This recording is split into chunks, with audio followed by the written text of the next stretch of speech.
Hello, my people. This happens to be. I'm a little crooked, y'all. Jack Daniels, Coach Jack Daniels, Box Training Channel. We are live, and we are in the preliminary events of the Anthony Joshua versus Francis Ngannou. And I believe this fight is in Saudi Arabia. So while we are still in the pre-stages, pre-fights, I want to, get involved so we can potentially do this together. Can you see me? Am I visible? Hold up, let me put some light on this stuff.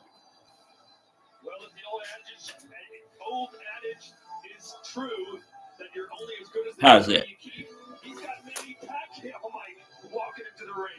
Okay, game got it. Yes, that's what we want to do. Let me come up with it. Let me bring myself up a little closer. How about that? Okay. Okay. That's better. That's better. So we're gonna be here for a while. And like I said, this is the pre-show, pre-fights, right? So let me see if I can get the particulars involved in the opponent. I see Manny Pacquiao is on stage at the event, right? In the capacity of a advisor, I would assume, because he's definitely not fighting. So we have to give him a label, if you will. How y'all doing today? It's a nice day, a lovely day. It's a lovely day to be alive and to be. We should be thankful for that because everyone wasn't so fortunate, and that's just a fact of life and a way of life for all of us. So be gracious for waking up to another day and inhaling and exhaling. Okay, because like I said, everybody wasn't that gracious. Let me see if I can get the particulars on this pre-event. Right. Oh, they got this is a title belt, a WBC. Let's see what weight to be. This bout is scheduled for 12 rounds, and it will be for the WBC Featherweight Championship of the World. Brought to you by Eddie Hearn. Eddie Hearn, Matchroom Boxes presents. In conjunction with Riyadh Season, National Events Center, the General Entertainment Authority, GIA, Gold Star Promotions, Gimmick and Sell-Off, in association with TGB Promotions. It is sanctioned by the British Boxing Board of Control, Steward in Charge Robin Smith, along with the World Boxing Council, President. I'm trying to get the particulars, y'all. Supervisor Hussein Wishi, Timekeeper Joseph Brandon. Our three judges assigned will be Massimo Vecchio of Italy, Ray Danseco of the United States. They're doing the particulars involved in the judges who will be at the helm of judging the fight, and Giovanni Piggy is the referee. Uh-oh. Introducing to you first, the challenger fighting tonight out of the blue corner. He comes to the ring wearing black with silver and weighed in my ring at 120 is a little cumbersome, but life is cumbersome. Nick Ball. Nick Ball is 10-0. He hails from Liverpool, England.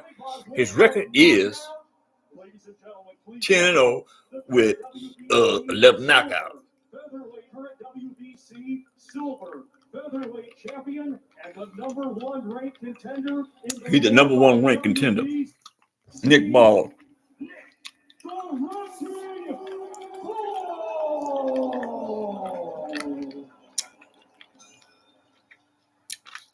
This might be a pretty good event. This world title contest He is the defending world champion, fighting tonight out of the red corner. He comes to the ring wearing white with gold and weighed in officially at 125 pounds. Hailing from Ray Oklahoma, Vargas, Mexico, Abtuban, Mexico. 36-1 with 22 knockouts. 6 wins, just 1 defeat with 22 wins coming by way of knockout. Ladies and gentlemen, here is the former WBC Otamba, bantamweight Mexico, champion, Mexico. and tonight the reigning and defending WBC featherweight champion of the world. He is the WBC champion of the world, featherweight division. You heard me? This is a sanctioning event, a sanctioning fight, right? And yes, they are in Riyadh, Saudi Arabia. Saudi Arabia, as has been noted, is putting on some big fights, and I mean some eventful fights, right? Where they put on a lot of extravaganza, you know what I mean, during the fight, right? And so I think that Saudi Arabia has the proclivity to be one of the major boxing hubs of the world. The way that I've noticed is the way that they bring their fights, or the way they're promoting their fights, right? I mean, their fights come with a lot of fanfare in the sense that there's a lot of entertainment involved, right? Right, Saudi Arabia. Let's get to the fight. Y'all. Mary, I know you faced a lot of fighters taller than you. How did you handle it? That's not true. I'm tall for my age. I'm talking about the street. Vargas is a tall guy, much taller than his opponent, and he's using that jab. And also, as Dan said, use your height to your advantage. And so, I might be saying, to slide in low. See already, it's going to be The champion's jabbing. inside that lead hand. And also, Nick Paul's had a whole life. Probably have the Ball is not really that aggressive, but he's standing in there. Right hand there from Vargas. Ray Vargas, so much championship experience. This is his 9th recognized world title fight. He's 7-1. Nice body punch by Vargas. Showing no respect to the Notice Vargas moves back after every attempt. Looking to pounce on every opportunity he can. Tonight, Ray Vargas coming off his first professional loss as a pro. He's 36-1. How do you think that's going to affect him? I think the early stages will be absolutely key, and I thought what was kind of ironic there, we've been talking about their respective heights, and the first serious Bill is the cautious shot was landed by Vargas. man in his boxing, in his movement. He's very cautious, which is a good thing, right? He's comfortable in being cautious in trying to corral his opponent. That's a good thing. Yeah, he is. He's very cautious, and his defense is thus far is proving to be pretty good.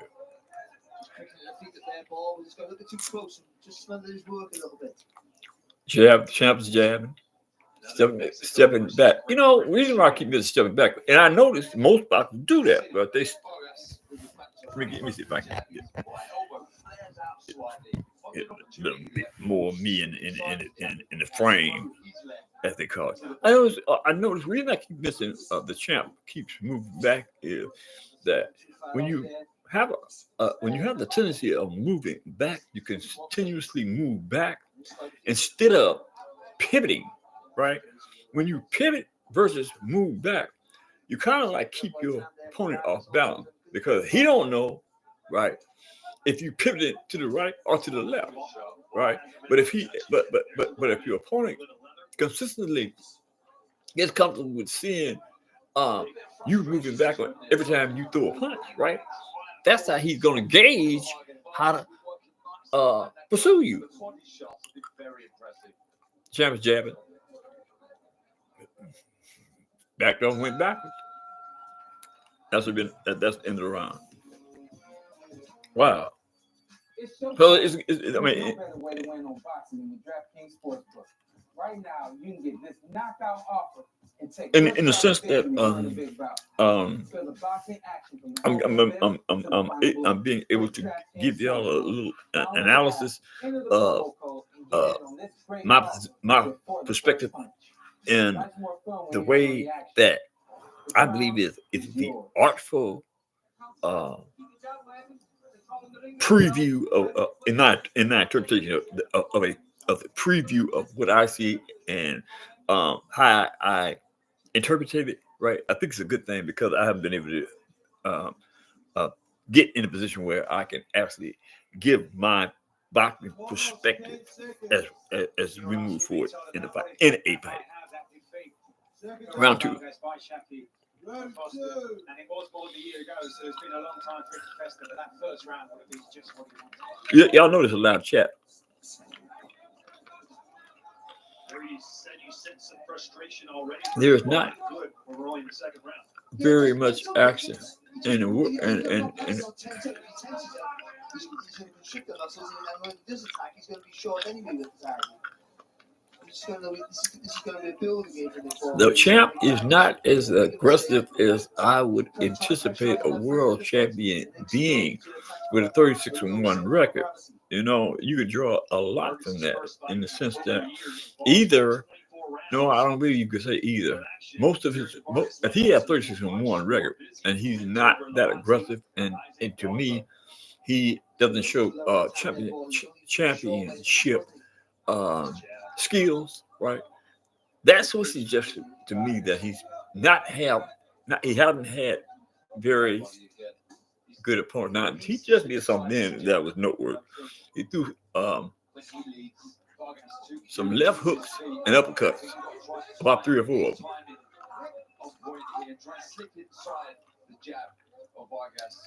I like how Ball put his left hand around Vargas Left hook. physically so he could land an uppercut. You know, he's coming back, so he spent chest to chest, and he didn't allow Ball to work. Just leaning on him. He's not doing a very good job of keeping a shorter man off him. He has a long jab, and he's not using it effectively. Wow. And if the shorter man continues to pursue and keep reaching in with punches, he's going to eventually land. I hate to say that. He's kind of got that Mike Tyson feel to him, like you're just waiting for him and catching him coming inside against a much bigger opponent. Looks like a little brick house. Yeah, and again, I really, really love the fact that he showed no respect. He's trying his best to get close, not overawed by this occasion. We didn't know if he would. We've never seen him at this kind of level. So, impressed by this. A nice shot to the right hand to the body. Vargas. Good shot there, Vargas as well. Jostling for position. Ball is not the pursuer. Just not allowing Ball to set himself. He's not, the ball's still there, he just can't set himself there. Let his hands go. Nice body shot. Nice body shot by the champ. Vargas. Just without a inch. Again. Vargas 8.5 inches taller.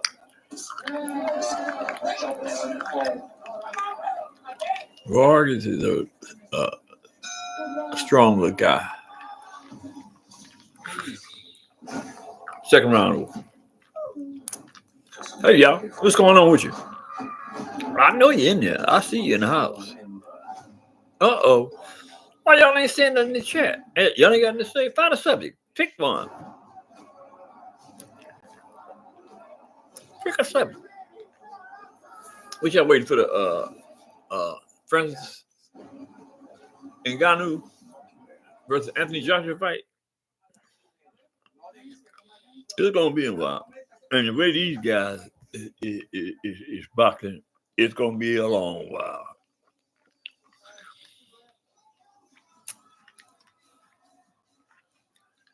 The challenge is actually the aggressor.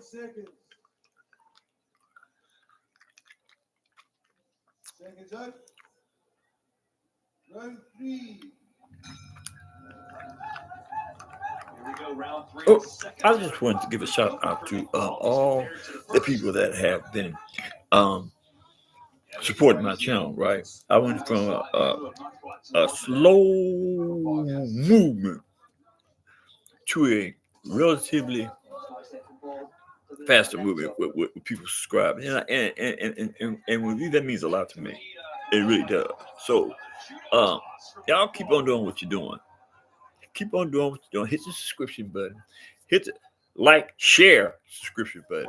I gotta learn how to say it like that because you know what I'm saying. One of the people that subscribe to the channel they send a notation: like, share, and subscribe. Right, and put a red heart behind it, and it was like that. I mean, that was so. For me, it was heartwarming. You know what I mean?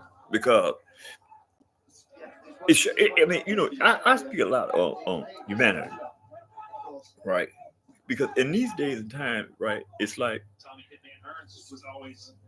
you see more bad than you see good. So when people start, you know, like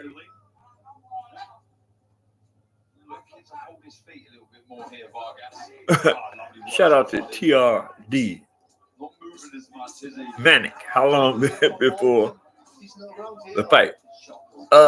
Shout out to TR Manic. Right. I want to say. I mean, I'm gonna guess. I'm gonna give you. I'm talking to y'all. I'm talking to you. That's who I'm talking to. TR Manic. And whoever listening, that's who I'm talking to. Crazy man.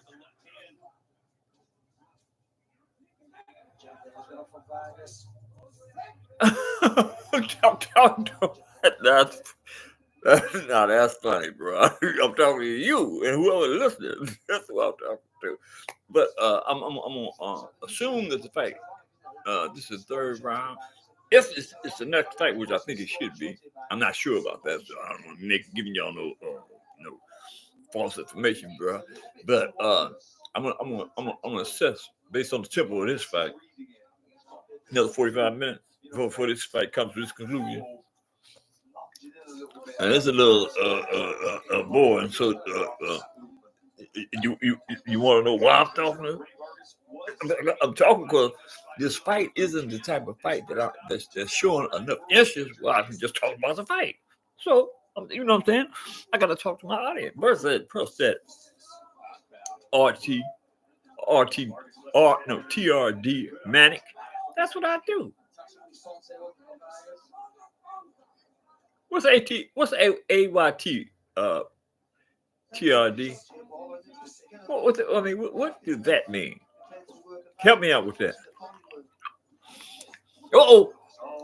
Vargas did a nice combination. It didn't really land anything. It wasn't an effective combination, but he did do a combination.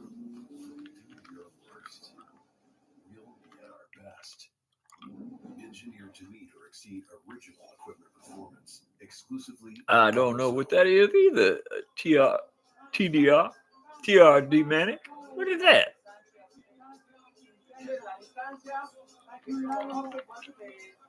I am.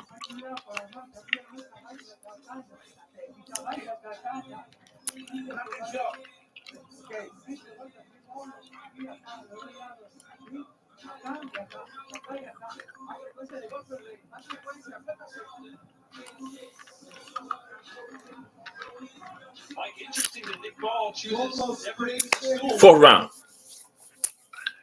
I always think that's a bit of Actually, I got I got Bell winning this fight. Points wise. Fourth round. Excuse me. Ball is the He's trying to hog the right on, bro. TRD Manic. Right on.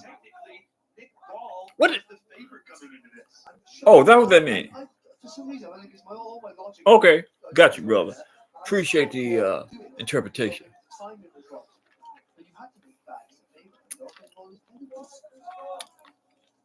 boxing world. He really is. He knows when to hold his feet. Vargas is letting his opponent get too close to him.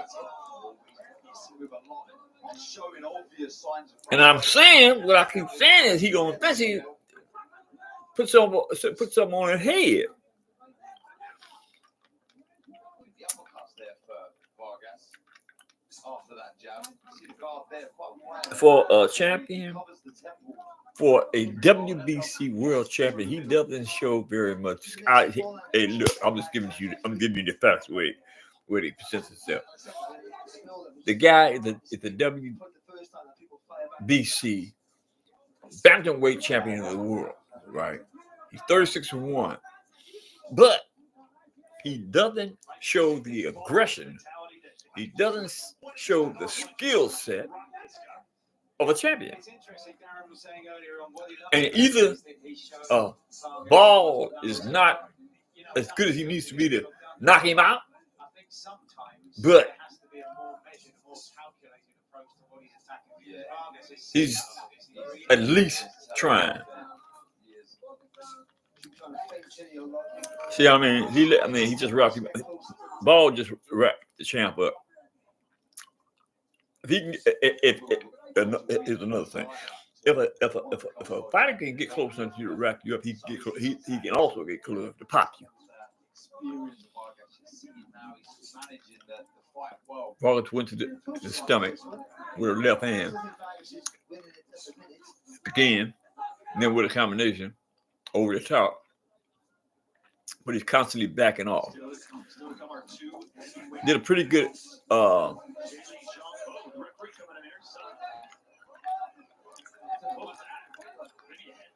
left hand. He's throwing some wicked shots, but they're just not showing no effect. Thanks for the thumbs up, y'all. Thanks for the thumbs up.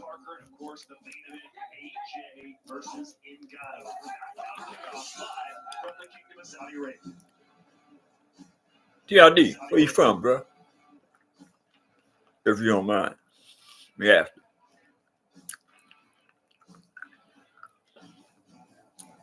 No, I'm TRD. Man, they got another heavyweight fight before the main event, bro. I'm seeing this man look like a heavyweight too. And I don't even recall his name, but I didn't see him fight before, and he can punch. He can fight. He's warming up now.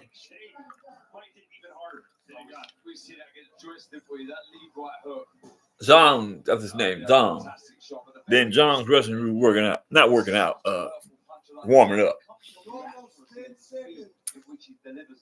Before Zhang, Joyce didn't beat a punch that his chin couldn't handle, but that was erased immediately by the big man from China. He is up next against Joseph Parker. What's cooking, y'all?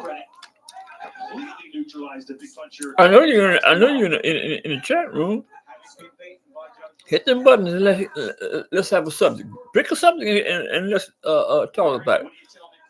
This fight is kind of like never personal, but this fight is boring. I'm trying to shoot him like with my feet a little bit. Feint here, step there. Go that way. I think you got to almost like zigzag a little. It's not like a boxing move, but the way he's trying to just jump it from too far off. Well, he's landed, and I think you got to expose him to that, bro.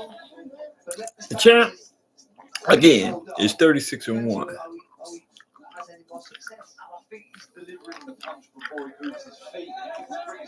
Constantly on the move, backing up. Constantly. The experience and the know-how of Vargas. He's just moved his own feet. He's just got out of trouble straight away. Took a nice shot to the gut. Ball did. A couple of nice shots. Right hand, left hand to the gut. Ball took him. The champ is moving, but he's sick of moving. And that showed a little bit of experience. What he just did, he showed a little experience. Damn.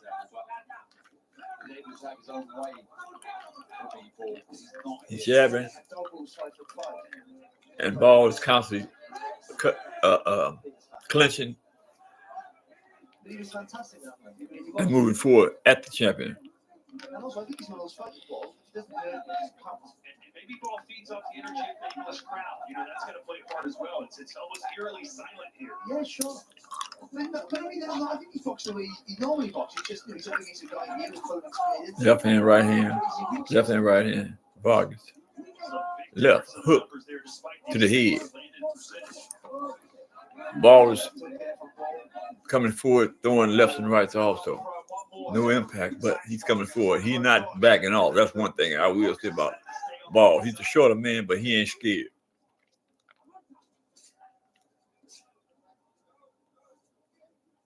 Vargas is trying to push him back a little bit now.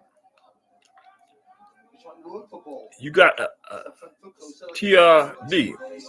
You got AJ? Yeah, obviously you can do about AJ. Look, I don't know about that, man. I just don't know about that. When you got one of them African type brothers that come out of. Oh, you in? Oh, brother, you in? Oh, brother, you my brother. TRD, Manny, you my brother. You in Durban, South Africa? Come on, brother. You my brother. Power to the people, brother. Power to the people. What the rest of them people in that vicinity, brother? You got look, check this out. TRD, Manny. What I need you to do is get your people to promote my podcast, man. You know what I'm saying? I need you, my brother, to get people in Durban, South Africa, to support my channel, Jack Daniel, at the Box Trainers channel. That's what I need you to do, brother. My brother. Power to the people. That's amazing. Yeah, y'all, I'm talking to a brother in Durban, South Africa. Durban, I'm trying to figure out how far is that from where Nelson Mandela was at. How far, TRD, how far is Durban from where Nelson Mandela was? 50-45 for Vargas. So Ball's gonna have to win. But back, bro, TRD. AJ better knock him out. You think Francis Ngannou gonna just let him knock him out? No, you don't think that. No, that's a ridiculous question. But in my opinion, that fight is a 50-50 fight.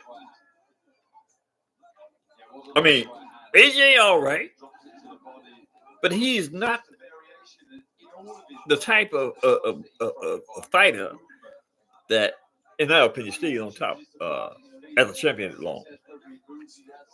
What I mean by that, he is beatable. A lot of these cats is beatable. Appreciate you, brother. Appreciate you, brother. That's what I'm talking about, man. Soon and hey, take my word on this. TRD, man. When I get this podcast to where it needs to be at the top echelon of things, take my word for it. I will be at Dubai, South Africa. I gotta go. Man, I gotta come back. I gotta come home. You know what I'm saying? Before I close my eyes, brother, I gotta come home, right? And this podcast is one of the vehicles that I must use in order to get the things that I promise y'all that I'm gonna do. So I'm gonna hold you to that, brother. I'm gonna hold you to that. Well, look, check this out. These Europeans that created this YouTube and this internet thing did a wonderful thing. That's one of the reasons why, in my opinion, we need to dust our shoes off and be more dedicated to being about one another. And I am not just speaking about about a particular race. I'm talking about a human being. Quite naturally, we need more help than everybody else. But that doesn't change the fact that this is about everybody. This is all inclusive. You feel me? Let's get back to this boring fight, though.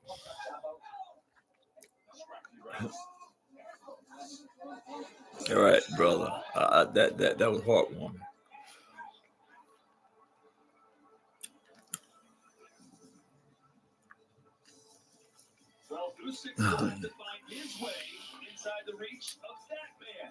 Tyson Fury is at this fight.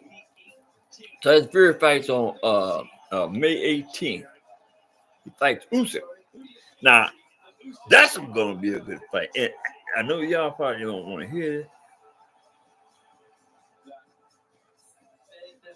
I know y'all don't want to hear this, but I got Usyk on that fight. Especially if Tyson Fury come, no, but then I already say he done trimmed down. But losing that much weight from like 300 pounds to like 270, that's kind of like over the top for Tyson Fury, because Tyson Fury normally comes in a little heavier, right?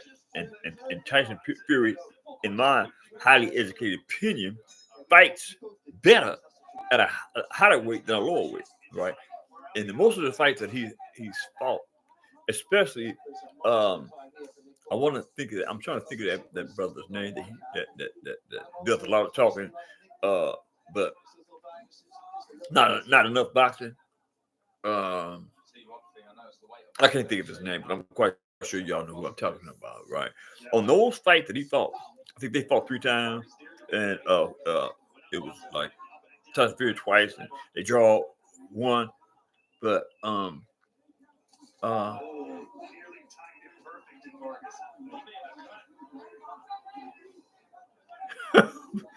oh wow, brother, you sound like TRD Manic. You sound like one of my folks with that hustle hard, grind and don't stop. Hey, brother, can't stop, won't stop. Where I come from, you feel me? But anyway, back to Tyson Fury. Tyson Fury fights better when he's a heavier person, because he that's one of his tactics. He uses his weight to lean on his opponent, right? And that much weight leaning on even a big man gonna wear him down. That is basically Tyson Fury's biggest boxing theory, is to lay on you. You know what I mean? To lay on you and wear you down.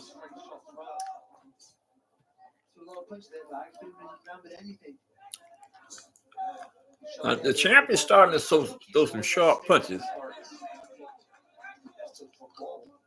but Ball is not effective. He threw it, or he just Ball just knocked it. I told you, if he keep.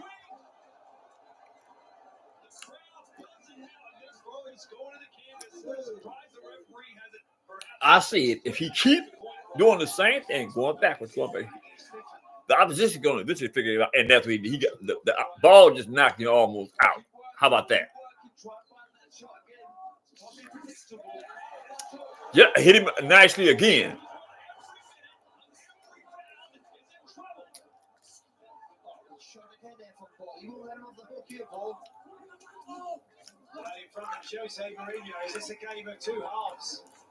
Ball hit him again. Right hand. Across the top. Champ is coming back with some left, but they're not effective. Ball's covering up. This fight got this. Ball just came over across the top with a right hand. Again with a right hand. A left hand. Good left hand. He's strapped. He's about to go. He's about to go. Oh, combination by Ball.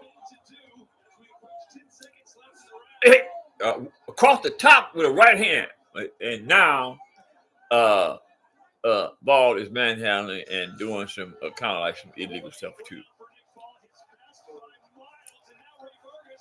They're in the middle of the ring, going through some stuff at the end of the bell. I'm talking about some. But they in Saudi Arabia they clapping, they loving this fight. It did get a little gosh. I got excited. And lost the camera. It did get a little exciting at the end, y'all. So,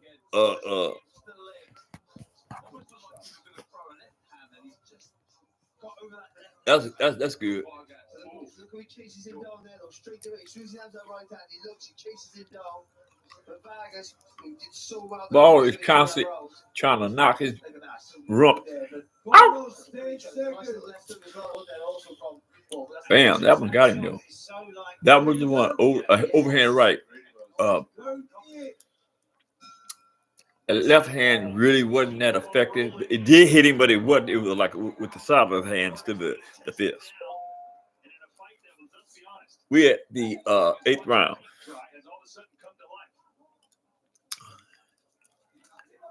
Suddenly, after 6 rounds, Nick Ball looks like the favourite. The bookmakers have made.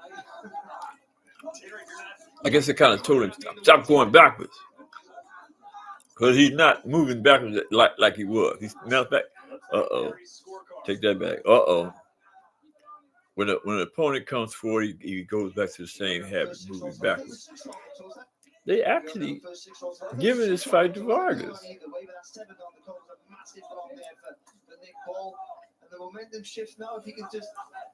10-9, 7 rounds. They gave 1 round to Ball. They tied up. Referee just broke. The lead hand, the jab.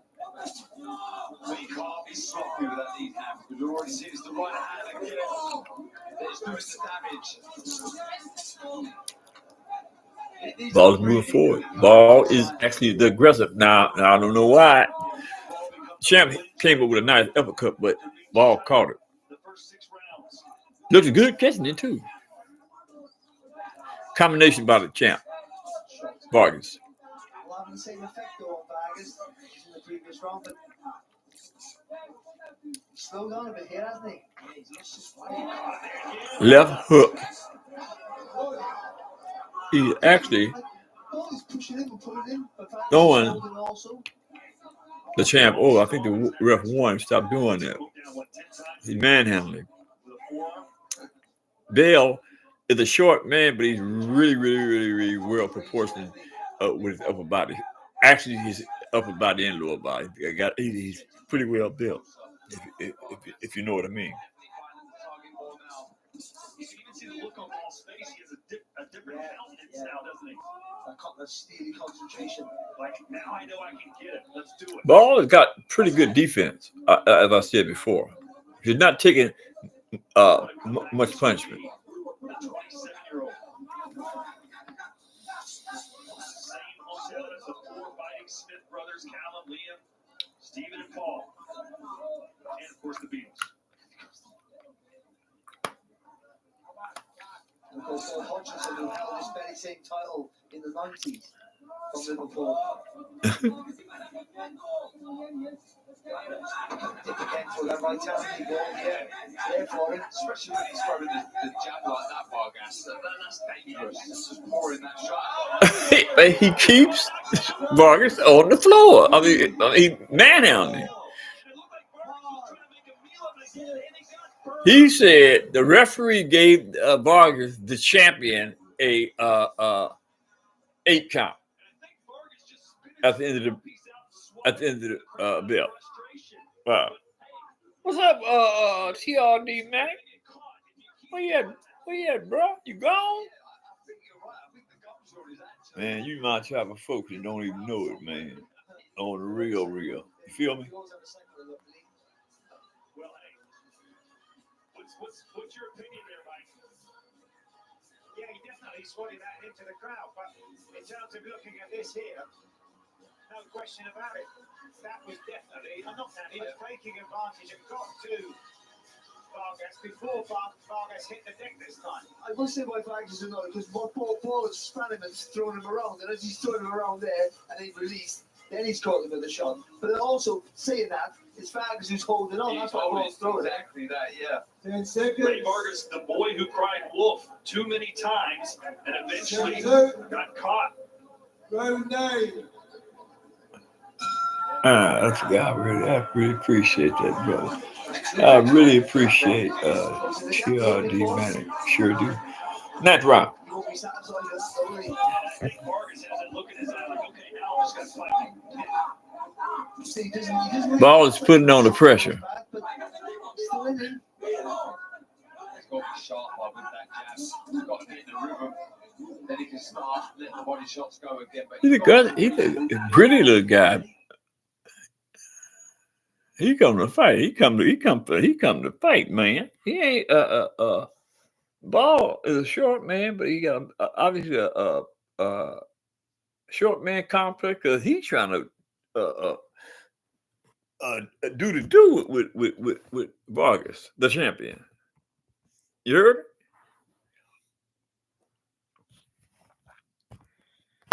There you go.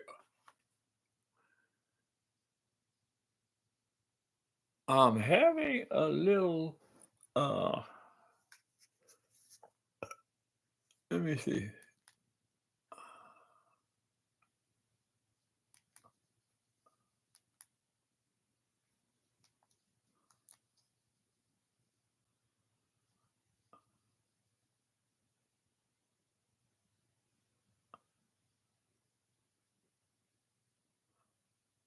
Something just happened with the link to my pay-per-view. So I'm reconstituting it and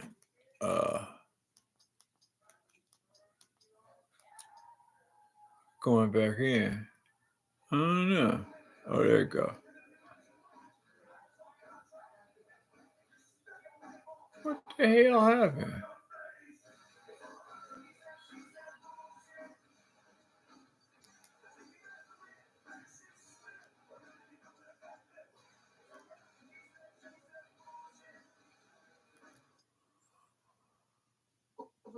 Because we know Henry's looking for that lead right hook as he's coming forward. But he's just Something went awry. that tries to narrow it. Really, Scott. Watch the body. Oh, yeah. Sorry about that, y'all.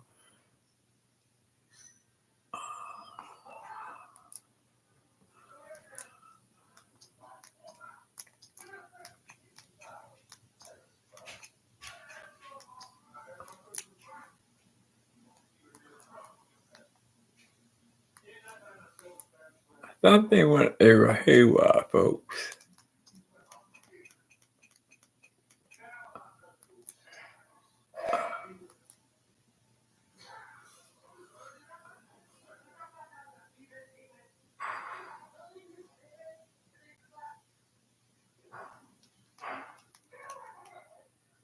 Huh. We have a problem. There's a problem with your internet connection. We can't stream video to your device. Please go to, let me go. Y'all gonna have to excuse me for a minute so I can get some correction on this. Let me go check the other device. Hold up. Hold up.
something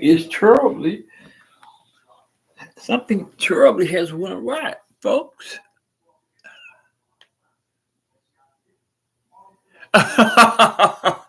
Who is that? I can't call your name. Hey, I'm back. I went to see where I could get my the link back, man. The link that fell off my pay-per-view. You heard?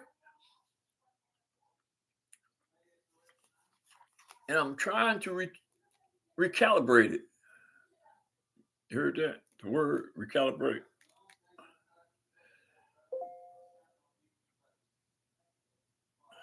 Let's see. Let's see. Let me see.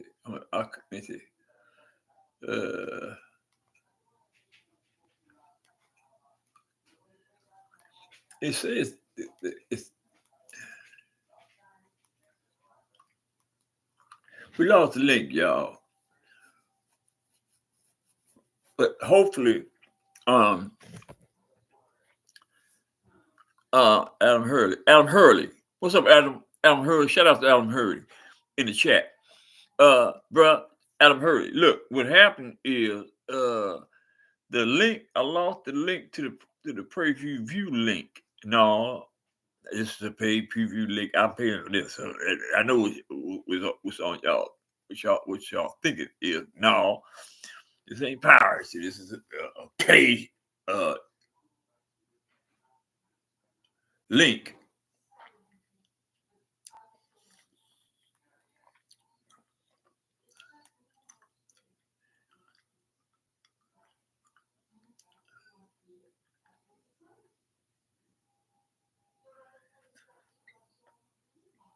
It says it's downloading.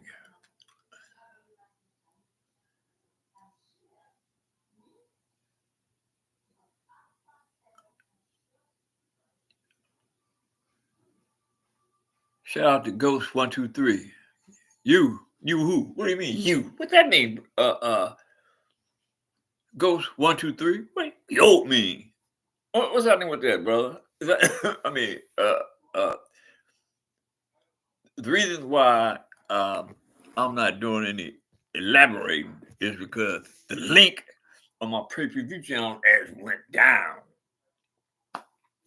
The fight starts per their time. It's like, I guess maybe 2 days a day. It's 5:24. 5:24. That's what time it is there. So all they're saying is the channel is downloading. So y'all have to be patient, just like me. You heard me? But with that,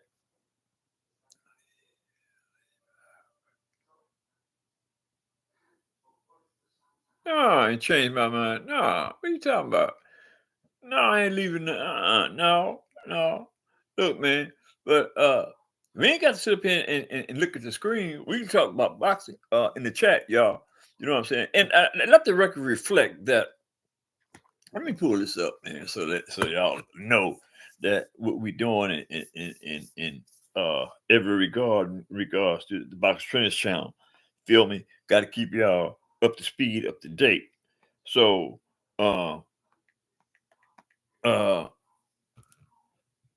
the support that I need, which is absolutely critical and necessary. Support that I need, which is absolutely critical and necessary.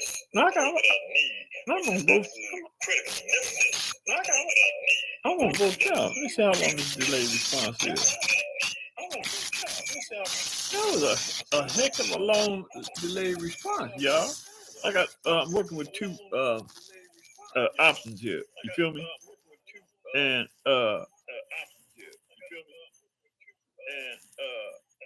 I am actually on the second one got a huge delay reaction, but now that ain't no big thing. I'm just saying. But I'm gonna get off of this one and and go to the place that I'm trying to get to, which would be my channel. Look at that. I'm just growing and developing like a champion. I'm growing and developing. You know, I ain't growing. Y'all growing me. You know what I'm saying? I'm talking about my subscription count is oh, we back on. We back on. But let me do this first while we back on. The fight is back on, y'all. Okay? So y'all get back in the chat room and let's do this. Adam Harley. Adam Harley, we back in the chat, man. You know what I'm saying? The fight is back on. And thinking about all the nonsense around. I got a wait a comment minute. yesterday from a fan, I guess. Okay, hold up. Now y'all probably hear this, but I'm trying to get to something. I'm gonna cut that off, but I can't. Boxing would never collapse. Wait a minute. And people have been talking about the things that I've said for 20 years. Shout out to Buzz Boxing. Good afternoon. There it is, right there. Look, check this out. I told you that fight is over between Vargas, which is a champ, and Bale, right? They gave the fight to the champion, right? And I don't know if he knocked him out or not, but I'm quite sure. No, I'm not going to even conclude that. What I said in regards to boxing's clapping for him. But they gave it to the champion. That fight is over. But this is what I'm trying to get y'all to recognize and pay attention to, right? I have a Cash App, right, on my page, right, especially pertaining to my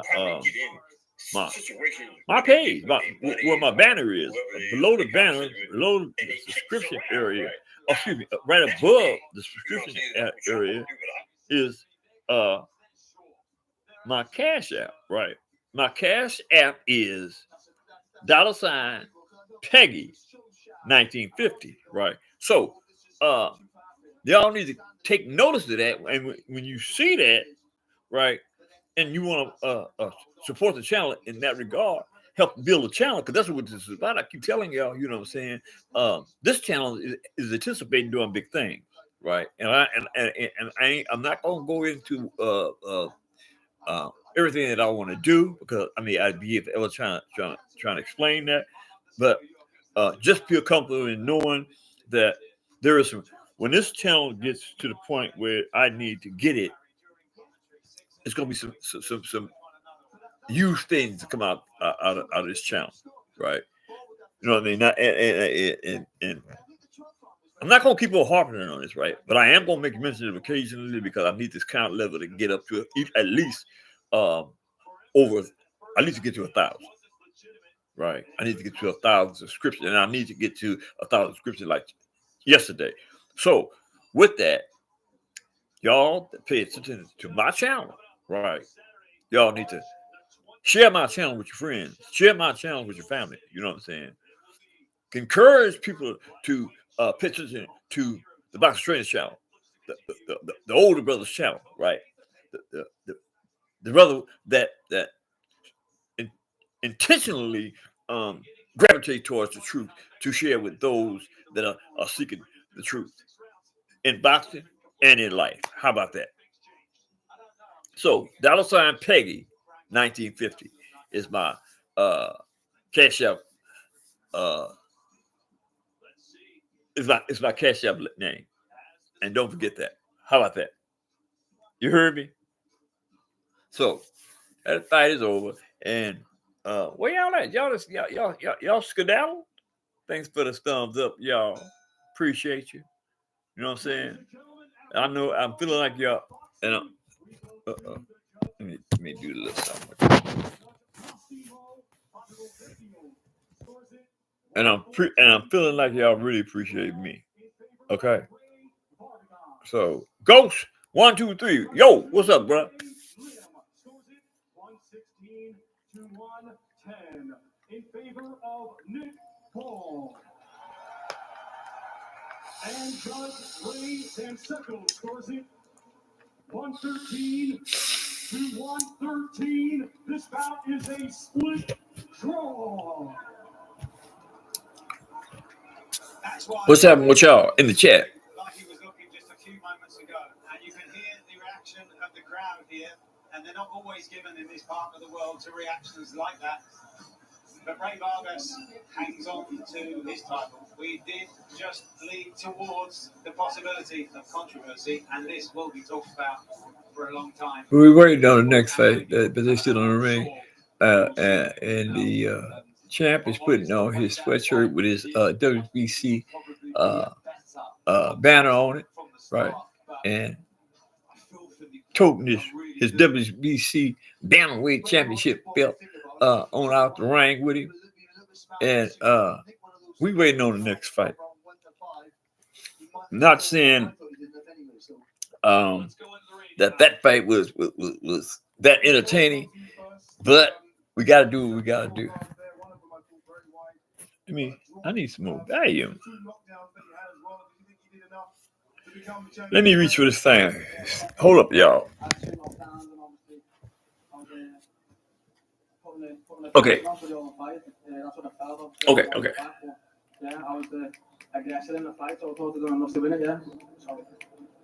It seemed at times as though every time you got close, the referee broke you up, not allowing you to do your work. What did you make of that?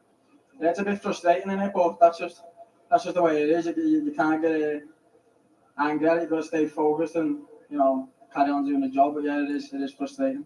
Okay. Do you take any comfort in the fact that what's happening in the chat, yo? Y'all went to sleep? Oh man, y'all put me to sleep. You feel me? That's my old school hard candy, y'all. It ain't that got that much sugar in it. So let's hope we can get that fight on again. A man can make that fight happen again. It's Frank obviously old school candy, Christmas candy, back in the day. Enough to win that fight. He won the fight. I'm not going to. We're not glorifying him. He won the fight. Listen to the crowd. Did he win or did he not win? Frank Warren, Hall of Famer promoter, is on deck. That's Frank Warren got his hand in the cookie jar, getting some of that green stuff. The money is what I'm referencing to. Is there a possibility that we could get this on again? I'm sure it will get. I think it'll get ordered by the WBC. I know you're disappointed. Nick, congratulations on a fantastic fight. Well done. Hopefully we see it again. Let's get Ray Vargas in. Ray.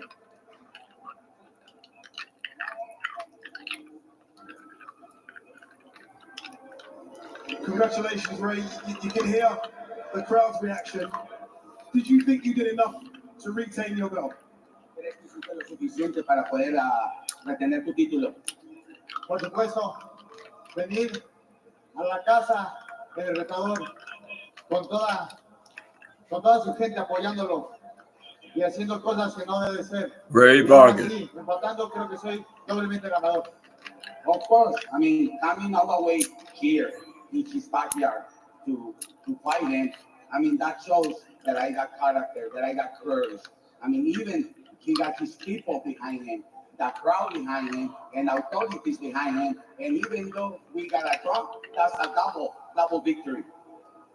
It has been a long time since we've seen you in the ring. The last time was against Shaki Foster. That was a long time ago, February of 2023. Was that a problem, your fitness in the second half of the fight? Vienes de una derrota, pero hace un año no has tenido actividad. ¿Crees que eso haya influido en tu desempeño esta noche? Sí, por supuesto, un año inactivo y apenas saliendo una lesión. Creo que todo también resta. Pero eso es el detrás de cámaras que la gente no lo sabe. Definitely, yes. I mean, it affects me. I mean, coming off hours, no problem. But 1 year no activity obviously affects my performance. But even though I made a great fight, I got a draw, even though I didn't like the way they count the drops. But I'm here. It's good.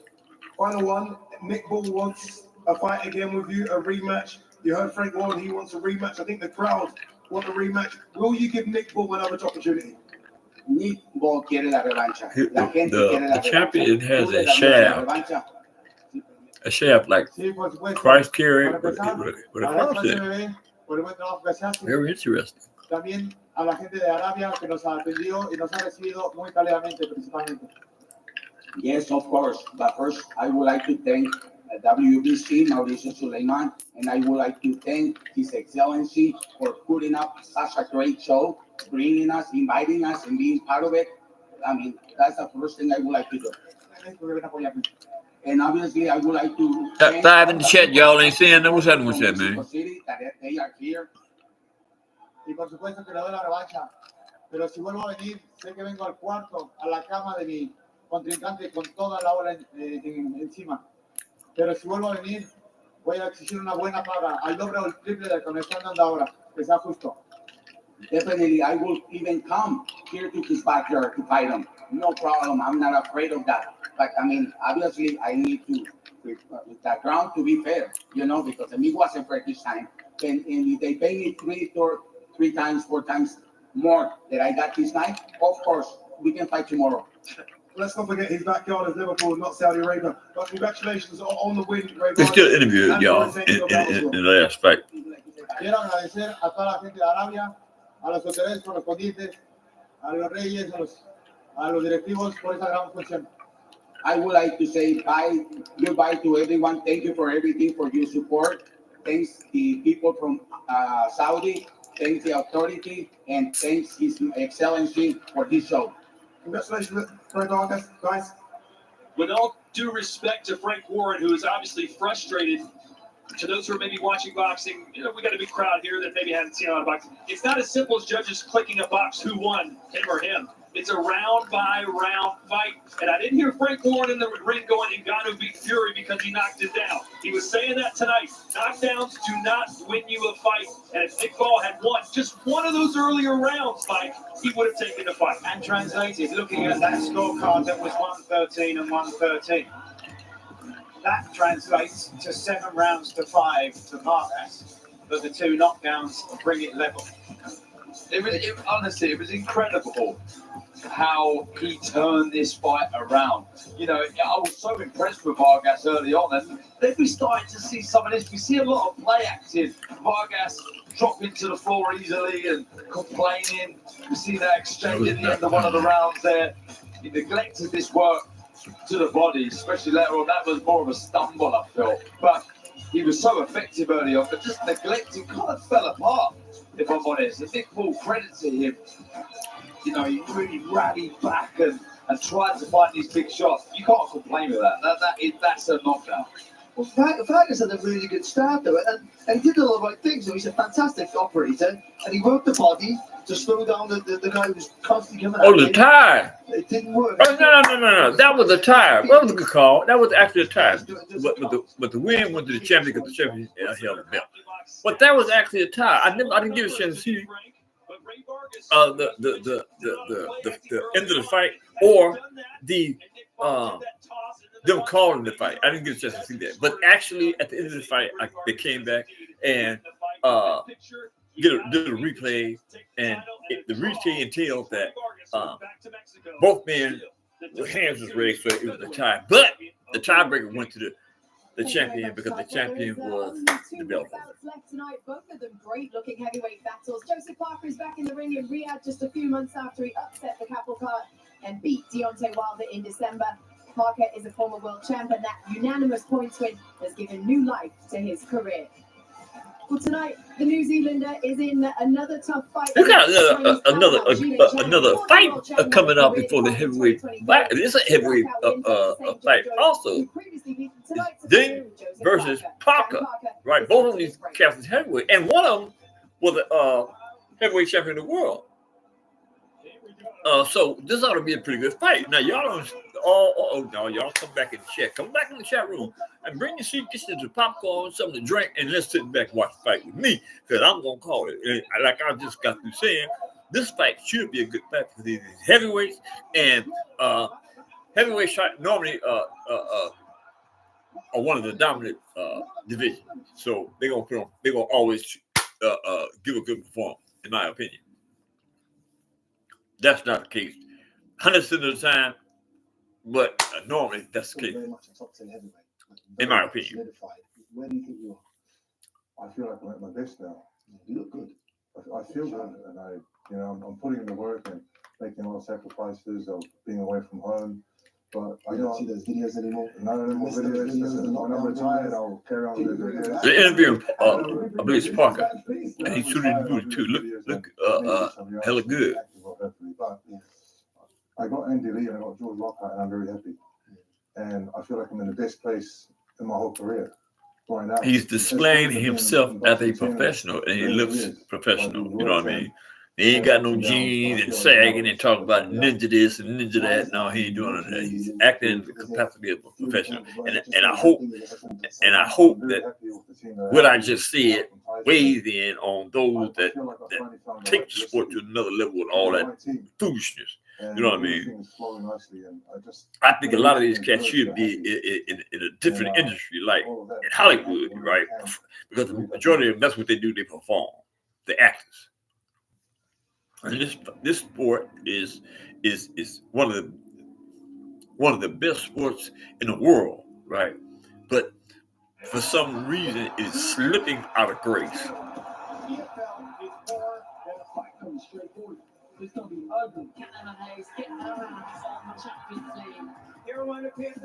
Hey, look, here's something I need to bring up, right? For those listening, like, there's much being said about Ryan Garcia and Devin Haney, that particular fight. April 20th, in New York at the Barclays Center, right? There's much being said about that particular fight. And the thing that is much and mostly noted is whether Ryan Garcia will hold up his end of the bargain, his end of the contract, and be at the fight on April 20th, 2024. Right. That is a primary concern that everybody involved, and plus those that have already spent an immense amount of money for tickets for this fight. Right. Now, I believe that Ryan Garcia is merely piling on with all the issues that he brings to the table that has gotten people second guessing whether he's going to be at the fight or not, right? But in my highly educated opinion,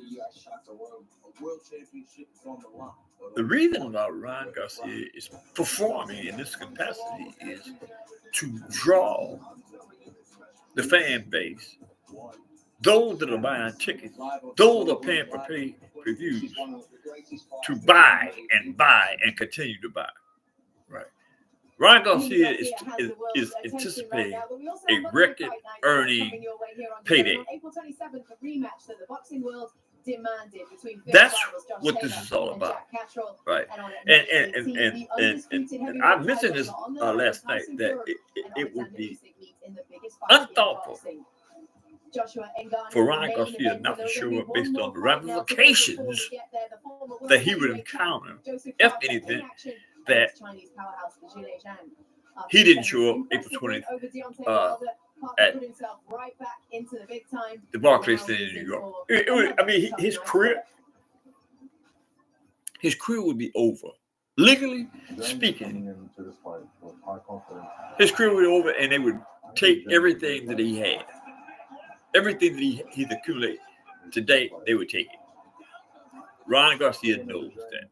And so the reason why I give you this analogy is so you can stop being on the side of those that don't think everyone, welcome back to our set here at Kingdom Arena. In the capacity of one that searches for the truth, right? Don't, what I'm just basically saying to you, don't go for the banana in the tailpipe. Last year, Eddie Murphy, right?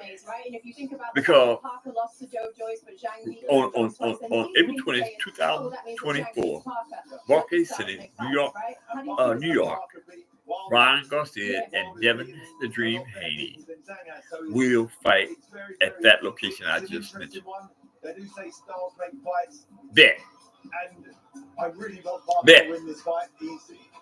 He's proven that by coming back. Okay. Now that I got that out the way, because this is getting really ridiculous. The stuff that's transpiring and all the media attention that Ryan Garcia is conjuring up. It's getting ridiculous. It is actually getting ridiculous. And if y'all don't have enough intellect to really size up what Ryan Garcia is, then I don't know what to tell you. Because I just put it before you. And those are facts that I just gave you. Those are facts. He can't get out this contract. And if he just said that I'm crazy, I ain't going, he ain't. I mean, he would be through. As they say, he would be through with money. Okay. If anyone can do it, Parker can do it. But who is this? This is a pre-show, y'all. Parker has got a low left hand, and Zhang comes over the top with his right hand. I don't like it. I don't like this fight for Barker, but Parker's proven me wrong in his last fight. Carter Ben is there. 6'6", 280 Carter Ben. pounds. How important do you think mobility will be? Is it real? Hard night's work. Yeah. It sounds like a very hard night's work. But anything can happen in the boxing game. Anything can happen in heavyweight division. So I do think Parker can win, but I think he's up against it. He's coming off a great win though against Vargas. So anything is possible. I'm backing Parker. I love Parker. I love his style. I love his comeback. Carter Ben is on the show, y'all. Carter Ben, y'all need to start getting your rumps in this chat session. I ain't come on this chat session just to look at myself and just to be talking to the screen. Get in this chat room and do what you do. And his engine's got better Hello. over the years as well. When he fought for the Kurdish, he ran out of steam. 40 years old though now. He is. What's Joseph Parker? Grade 2? He is, but Parker's been around for a long time. That's a fair point. He's been around for a long time, and there's a lot more miles on the clock with Parker. He's had a lot more rounds, tough world-class rounds. He's a former world champion. He's at the end of his career, but you're right, 40 years old, and Zhang had a long amateur career, a very good amateur career, but he's been around, so fingers crossed these British dudes are a British guy too. Who is that right there? Listen, Ariel Helwani caught up with Zhang earlier on in the locker room. Let's take a listen.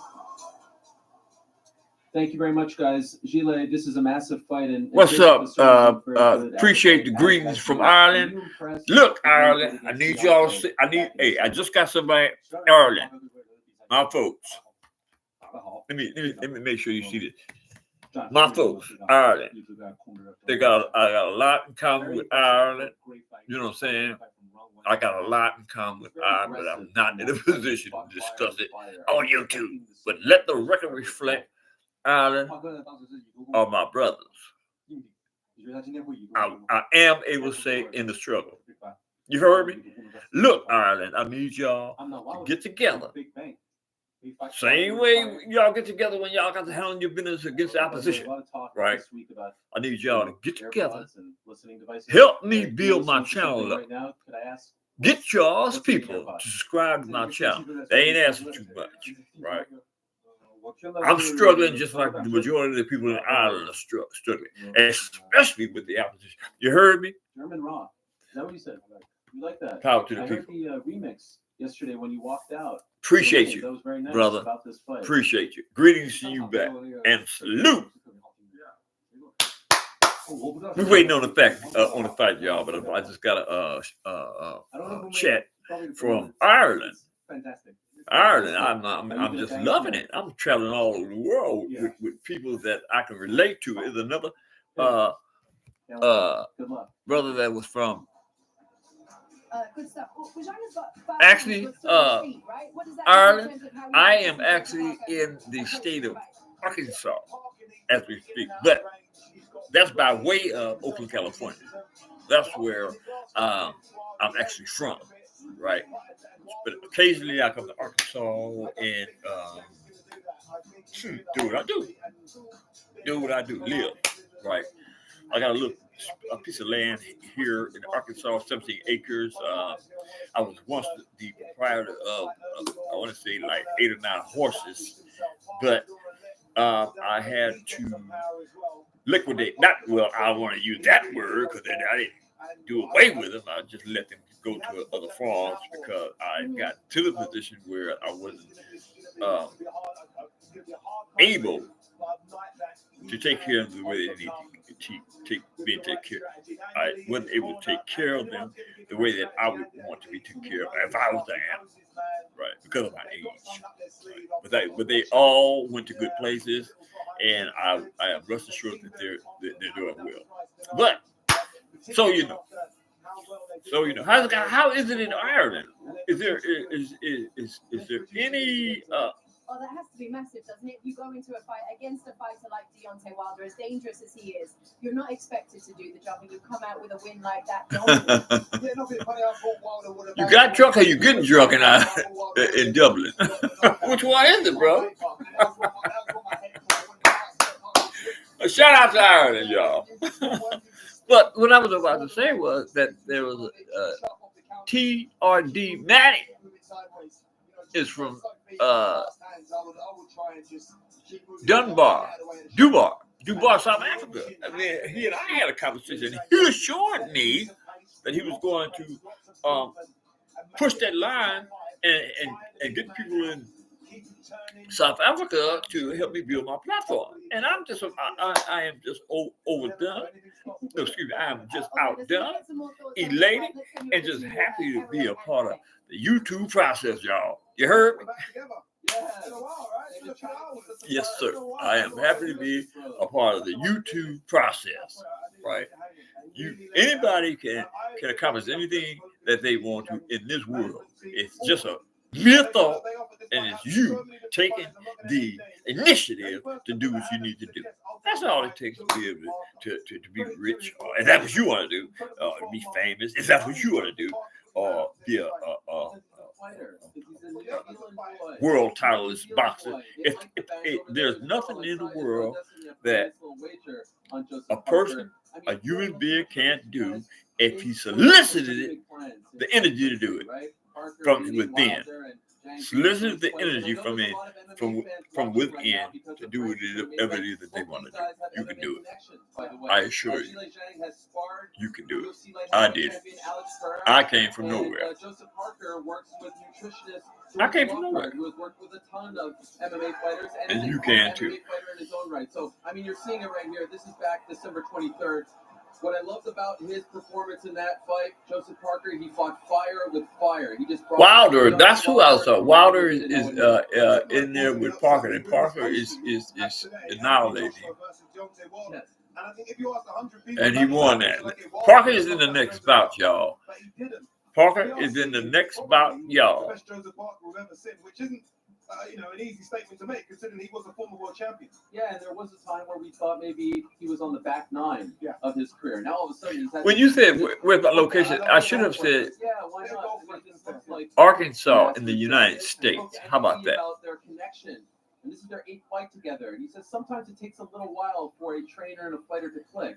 I think they're clicking right now. Right? I'm quite sure. We're all talking about the stakes for Francis and AJ, and of course, May 18th is coming up. But I feel like the winner of this fight is right there. I mean, there's a world where maybe, I don't know, Usyk beats Fury, they do the rematch, and then AJ or Francis needs a fight. They're fighting the winner of this fight. Yeah, massive stakes attached to this I one. agree. Look, we've spoken a lot about Joseph Parker. Let's talk about. No, not Little Rock. If that was the question, because I really can't.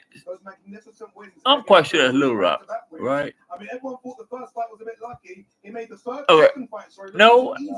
I mean, this guy's had an incredible. No, I'm from what is this kind of little town? I love it. A silver medalist Known as Ashdown, Arkansas, right? Which is about 400 miles from. No, it's about. I want to say 200. About 200 miles. Little Rock is about 200 miles from where I am, right? But it's in the same state. You are absolutely correct in that regard. Appreciate you more than you could ever know, guys. You're making the old man, y'all making the old man happy. And when this platform gets to the size of the voice, the boxing voice, because it will. You heard me? It will get to that proportion sooner or later. And with the help of my people in Ireland and South Africa, hey, it's only a matter of time. and I'm patient. I have learned to corral the art of patience. Yes. You heard me? Both of them, and I think after the Okay, fight, let's that was it, get right? ready Who to would have thought he'd be on a night like this? get into this boxing, because that's what we actually here for, correct? I can't say no. I thought he stumped him. Yeah. He just stumped Correct. Deontay Wilder. When everyone thought it was a formality, Right on. they had the contract signed. They were gonna throw Ireland. a video. I would love to be in Ireland. I would love to be in Ireland. Last week or so. Y'all at a pub, y'all say? So if I'm on a TV, y'all got me on a TV. I love those things. Ireland. Y'all got me on a TV screen. I said that Zhang Zhang, the top 3 heavyweight. Joseph Parker, top 5. Are we looking at 2 guys in the top 5 mixing it with each other today? Couldn't agree more. I mean, who else is in there right now? There's. I guess y'all wild out on that. But I really do think that there's a scenario where I think get drunk. and the winner of this fight wants to get some work. That's the fight to make, right? The winner of the main event versus the winner of the co-main event. So I mean, the winner of this co-main event has to have a huge fight next, right? Yeah, absolutely. I mean, look, as you said as well, I think you touched on, you can make an argument. If Zhang wins this one, AJ next potentially. You said you got. Wait a minute, where? I mean, come on. I guess you gone now, but you said you got drunk in a pub in Dublin. About to walk into the ring right now. I cannot Dublin, California? This is the people's main You heard me? I mean, and Tyson Fury taking EC as well. You don't want to miss this one, do you? I mean, it's going to be incredible. I would love to know who the crowd are going to go for as well. I think potentially Joseph Parker, but you know, without further ado, let's get it on. Zhang versus Joseph Parker. Back to you, Ms. Kate Abdul. Yes, sir. Thank you so much. So, Kingdom Arena in Riyadh, in Saudi Arabia, is about to witness 2 big heavyweight fights. The main event between Anthony Joshua and Francis Ngannou tops the bill. First up, though, we have got a really intriguing fight between 2 of the top 5 heavyweights in the world, Joseph Parker and Zhang. Your co-main event is next.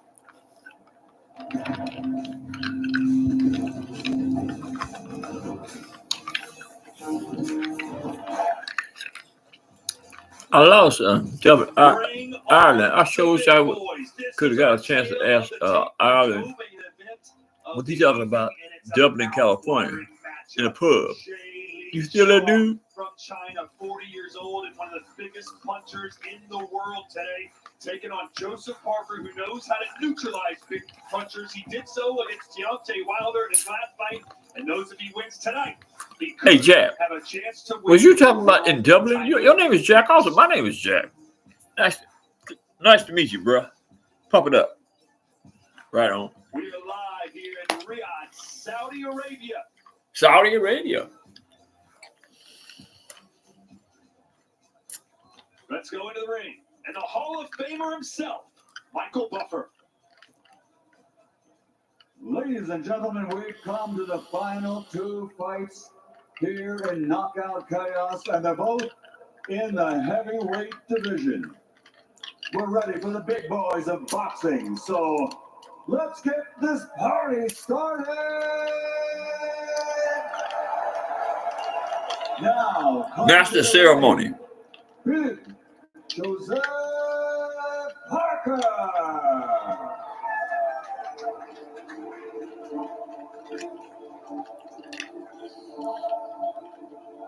He is the only New Zealander to ever win a world boxing championship. Parker's his nickname is Ned Bishop. Here, not a bad marker for a boxer. To Anthony Joshua in 2018, Darren said, "I'm a completely fighter than I was back then. If I win this fight, I want a shot at the title, and I promise you, I'll win it." Well, he'll deserve one, that's for sure. It's incredible to think that Joseph Parker is still only 32. Joseph Parker, y'all. Experience now, former world champion. Joseph Parker. Good to man, the ugly. And this is a massive opportunity to open 4 big doors for him. And just a question, Darren, about heavyweight. Joseph Parker is heavyweight, and the next match, next bout will be heavyweight. Let's get these numbers up in this chat room and be about it. What you think? Hey, what's going on with that? Joseph Parker, named for former heavyweight champion Jack Dempsey. Rather, his father, Dempsey Parker, was named for former heavyweight champion Jack Dempsey. His Pops couldn't win a world title. Joseph's done it, and he thinks he can do it again. But boy, is he facing a Right on, y'all. Thanks for the subscription. Loving y'all the best. Let's do this, y'all. Let's do this. Boxing Trainers Channel. Let's do this. Might not see the next round. Zhang has such a good industry power. He's technically very good. His feet are slow, but his hands are extremely fast. So Parker's got to be busy. But the movement that Parker early on when he won the world title was very fleet-footed. I think if that's all Parker could cause Zhang some trouble. They getting their paper, man. In Saudi Arabia. Yeah.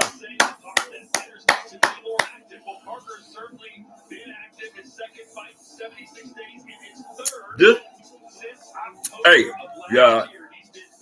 This ought to be a good fight. Look like Parker coming to win. You got Tyson Fury in the ring.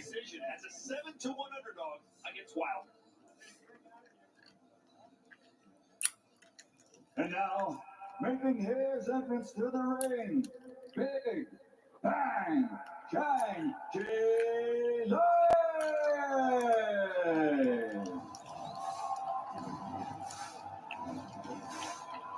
291 pounds.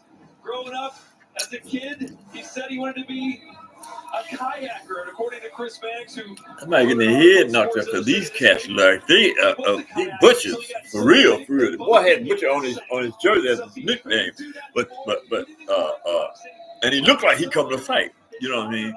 But his opponent, we'll get his name in a minute. He looked like he was on some psychotropic drugs or something. You know what I'm saying? What I mean by that is, shout out to Bud Boxer. That's my boy. Got a good fight on Bud. Quite sure you got your antennas up on this. And this is like a good fight, man.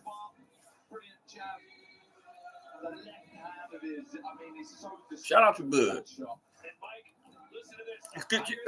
Let's get Bud's numbers up too on his podcast. Shout out to Bud. Bud got a boxing podcast too. So don't just need me be the reason for y'all subscribing and supporting. Y'all support Bud Boxing also. We all in this together. Let me see who this is a Chinese boxer. They go man, but he's from China. Let me get his name. Yeah, he's a Chinese. This is gonna be a good fight.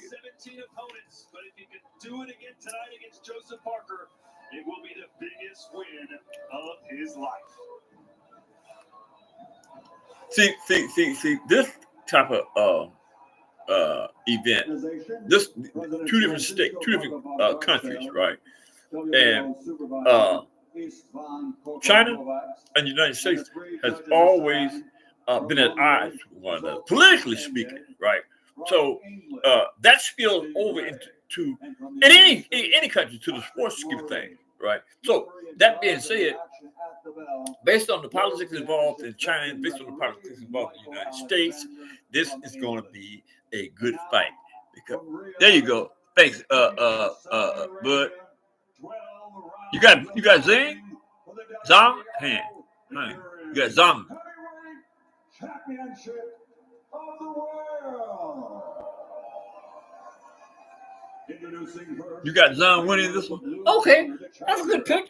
That's a good pick. I'm gonna wait. I'm gonna reserve the right. On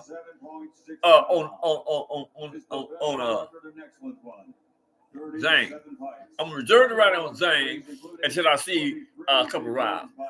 Now I will say that Zhang looked like he was coming into the chest on his head, and again, based on the politics associated with China and the United States, man, that's what's navigating my thoughts. He hit hard? Okay. All right. So what about Parker? Parker ain't got no hands? And across the ring, fighting out of the red corner, wearing gold and black. Okay.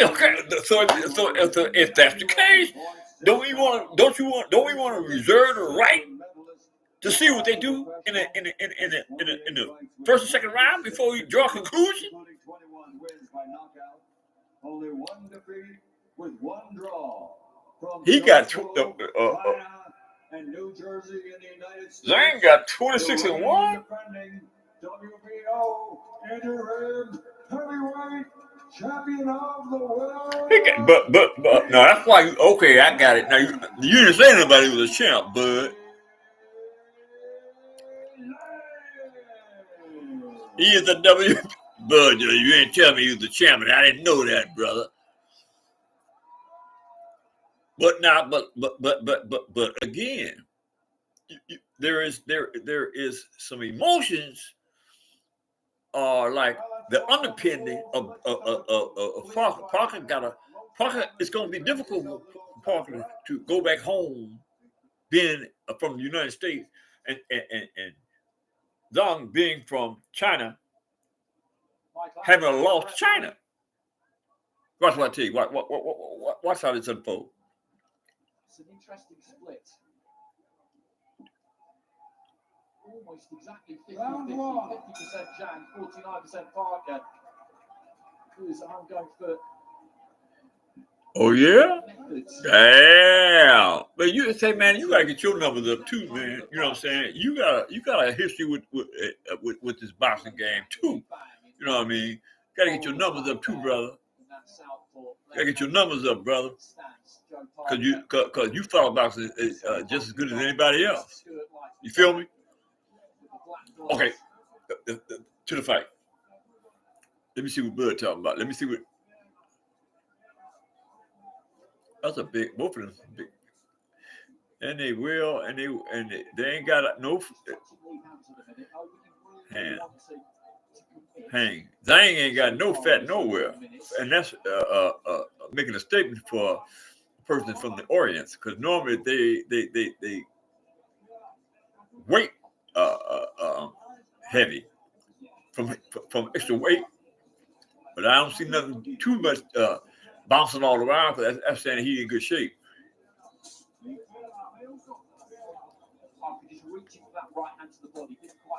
Oh, that right. He threw that right hand. So he tried to, Bud. He tried to like tear something up with that right hand. I'm talking about Zhang trying to tear something up with that right hand, and he poking that.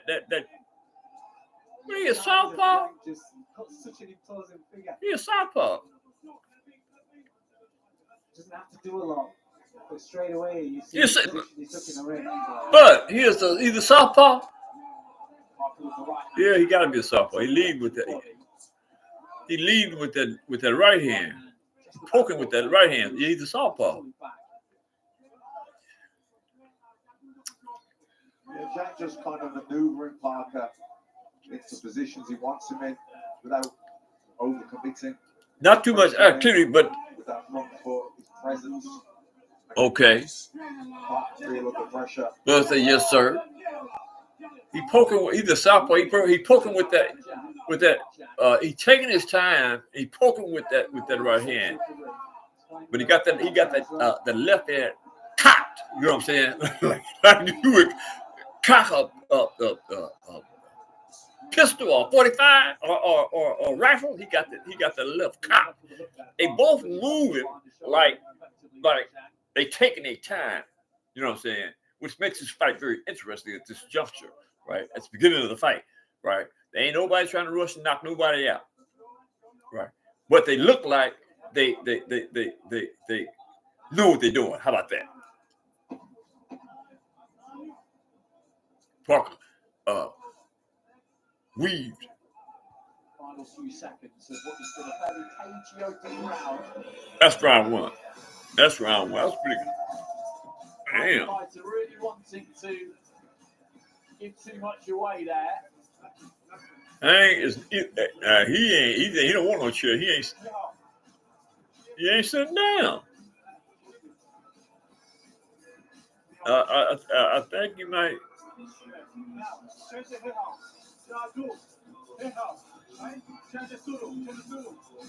He from China and got a this is really something to behold, something consider he's from China, but he have a black trainer. Wow. So a big weight difference between the two of them. They would have known that would happen. Wow. That's interesting. Fighter and his trainer Andy Lee. Second down, round 2. Round 2. Zhang is a huge man. It was a cage opener really for both men. Parker got really good body movement. For a big man. Tried a few body shots, but didn't really land anything. Hey man, is Parker? He's southpaw. Parker's southpaw. Through that left hand. Caught by the gloves of Parker. Parker is kind of reaching a little bit when he's throwing the shots. He slipped one over the top. It didn't make any. Parker went to the stomach, but Zhang said it was low. Not that that means anything.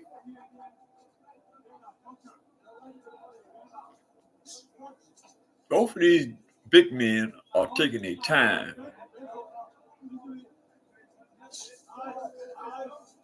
They both of them have a certain respect for one another, which makes for a good fight. Similar to the first round, this one so far. Parker swung with the right, led with the right. Then Zhang came over the other top with the left hand, made a little contact. They back taking their time, moving slow toward one another. Parker's got the quicker feet, so he can get into a position where he needs to. Zhang is poking that jab, flicking it.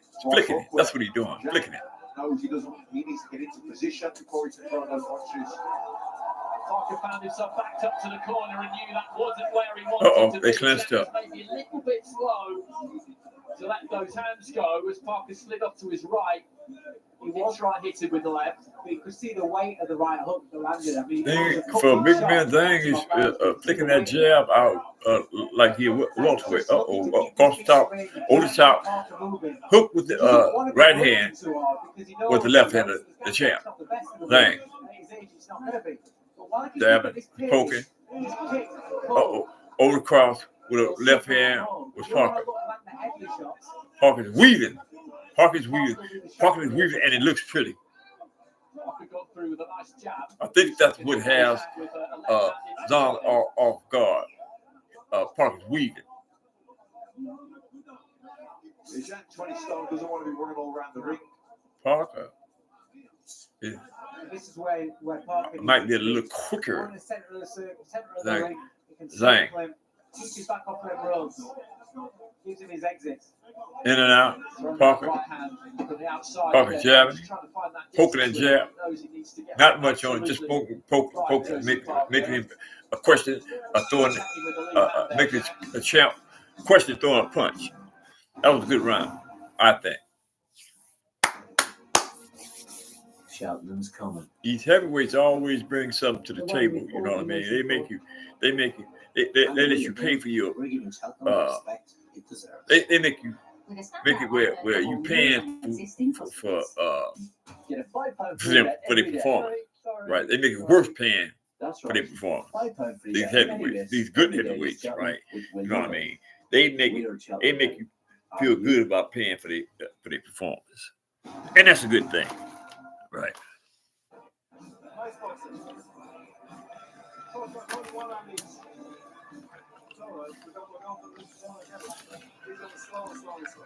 Corner, 10 seconds. Corner.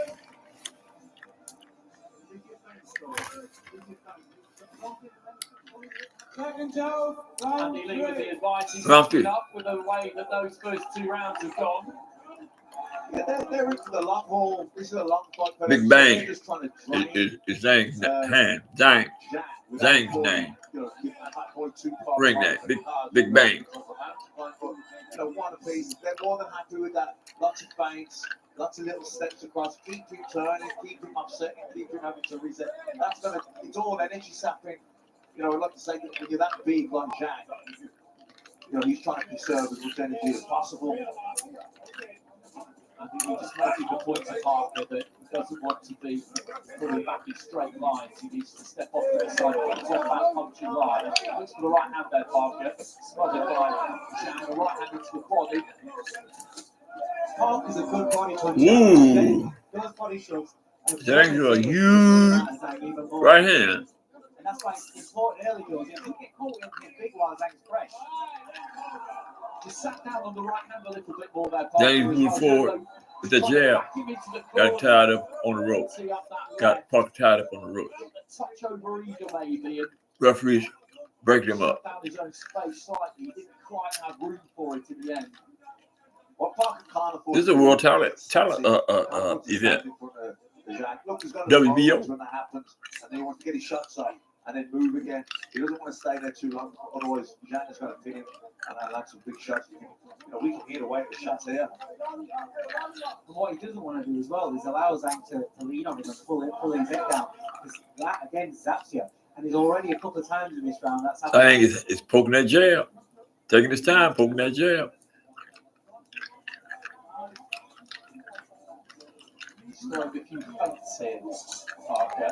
Coming up.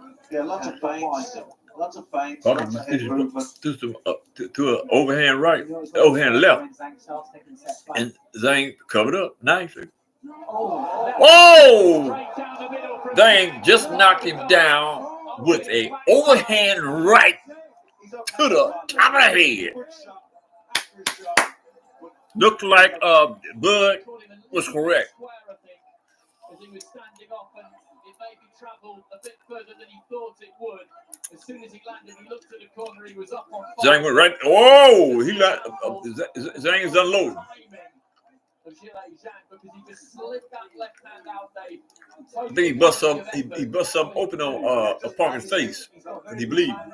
Now the important thing is that Parker doesn't take anything now. He doesn't take any more punishment. He doesn't allow himself to get lead on it, to be bowled like this. Ooh, Zhang right hand to the gut. Oh, Zhang is loading up now. Into the round. Good. It was impressive. Bud say he hit hard. I guess he do, Bud. Bud say he hit hard. You right, bro. He hit hard. The damage is worse there in the corner. The last shot, the last uppercut there was a harder shot than the knockdown. Yeah, the knockdown was just a good, straight, accurate shot, and he was a big square, but just a flash knockdown. Yeah, flash knockdown, but some of the shots after that hook, there was more right behind them, the uppercuts and the hooks. I think the key now for Parker is panic will get to. Ooh, the replay is showing some awesome shots by Zhang. Combination there, the left uppercut, right hook, but you look at him throw that left hand straight down the middle, fall and knockdown, and we talked about how good his boxing mechanics are, and he just turns at the waist, slides that left hand out. Effortless left hand that was. Absolutely, absolutely. And now he's going to put even more imposing figure now, and this is where Parker can't panic. Right up the middle. No, but he is going to feel under more pressure, that Parker, isn't he? He's a very Zhang is a very patient man. And he got power. And he quick for a big man.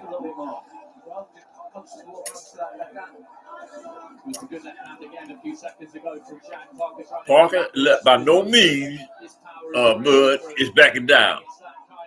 What y'all think? Parker with a right hand across top. Oh, left, right by Parker. Oh, thing is coming back. He ain't having that.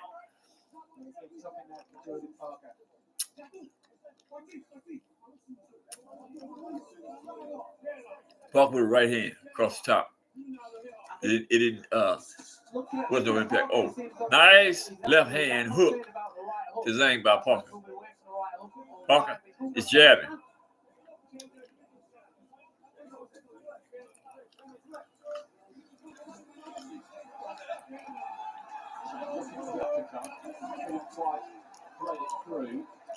Midway through round 4.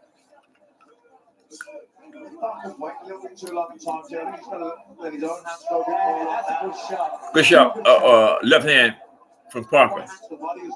Body shot. Parker. Tied up. No. Parker's not bleeding, I don't think. It appears to be that he was bleeding, but it's not bleeding. I don't think that's blood. No, it's not. Left hand by Parker. Left, right by Parker. Left hand by Zhang.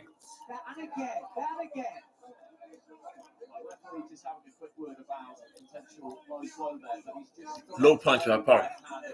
And Zhang says something too. Actually, that was the second one, in my humble opinion.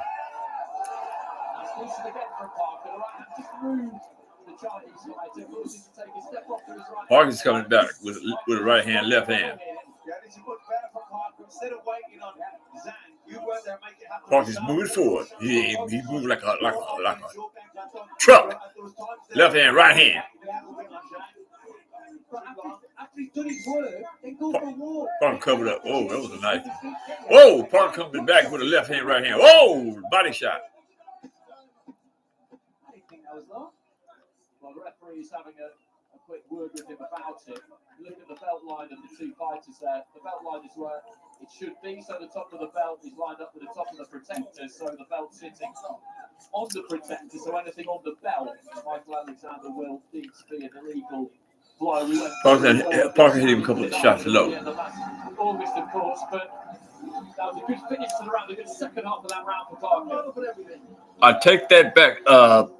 A shot did open something up on Parker's face. He is bleeding.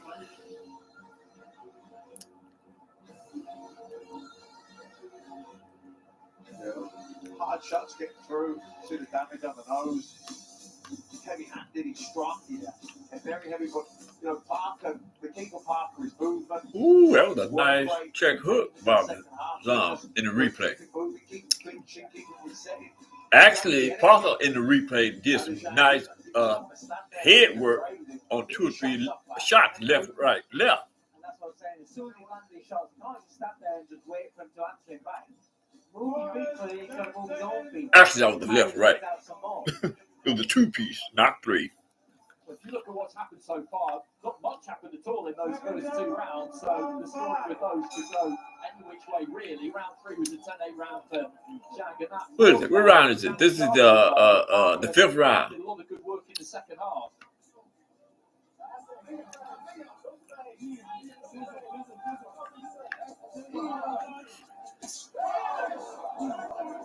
Stupid looking for that left hook over the top almost there, Parker.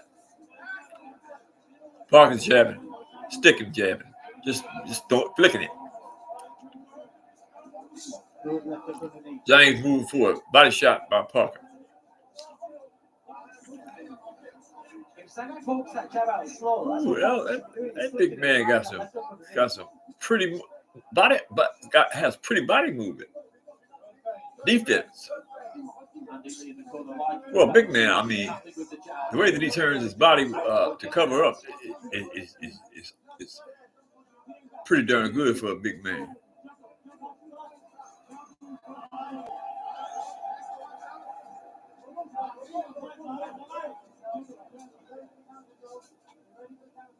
He is very, very patient. Zhang is. Zhang.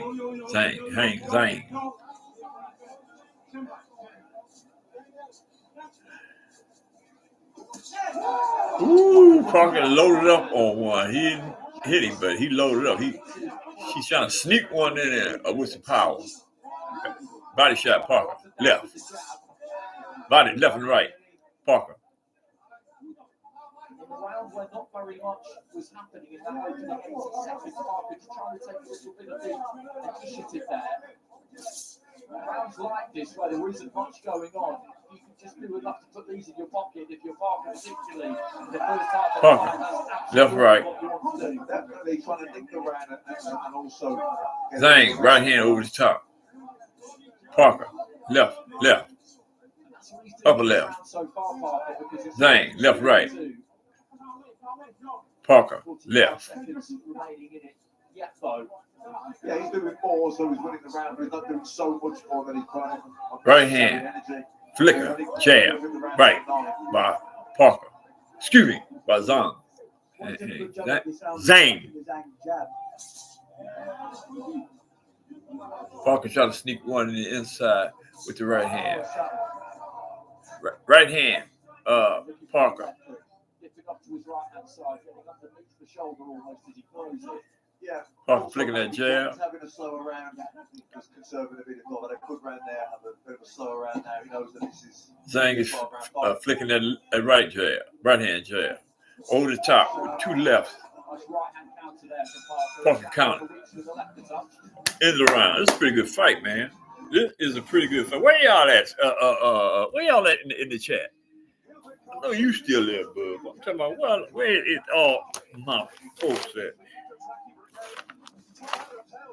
But I got a couple of people that got on the chat from. One of them was from Ireland, and the other one was South Africa. And the brother from South Africa said that he was going to help promote my channel in South Africa. What you think about that? Man, that's what you got. You got to get. We got to promote these channels, man. Stay busy.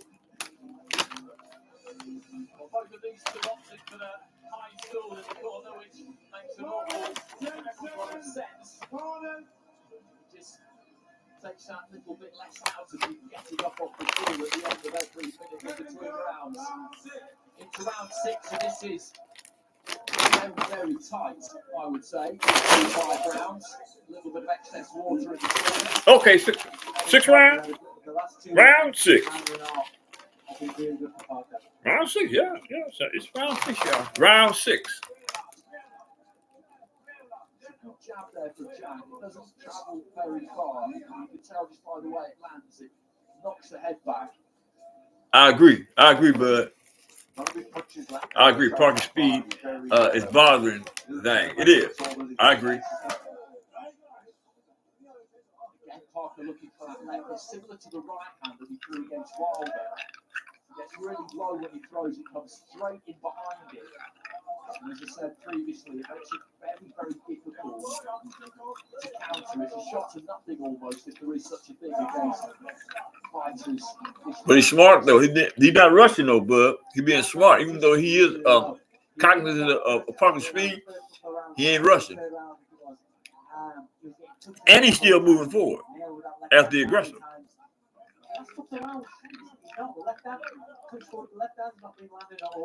And he's took away the Zhang jab.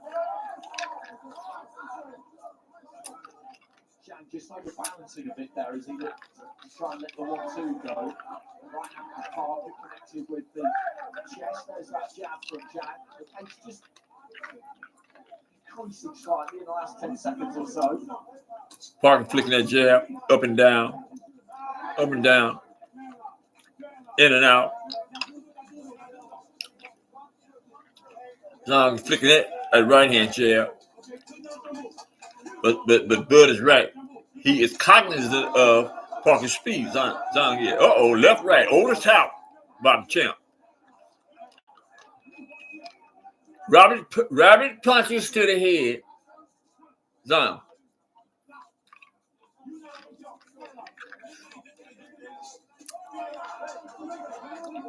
Parker over the top, up and down, right?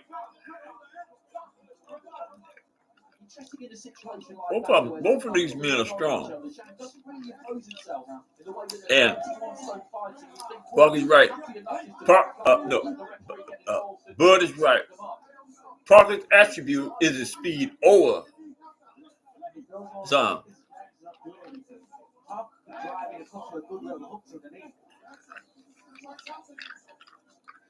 When you get up close to somebody as big as that, they're not going to do any work. They're not going to show themselves. You've got to pitch those shots in there.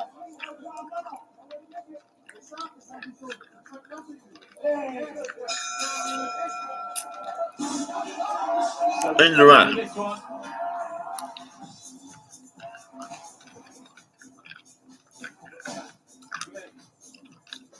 Anthony Joshua on the pads backstage with Ben Davison.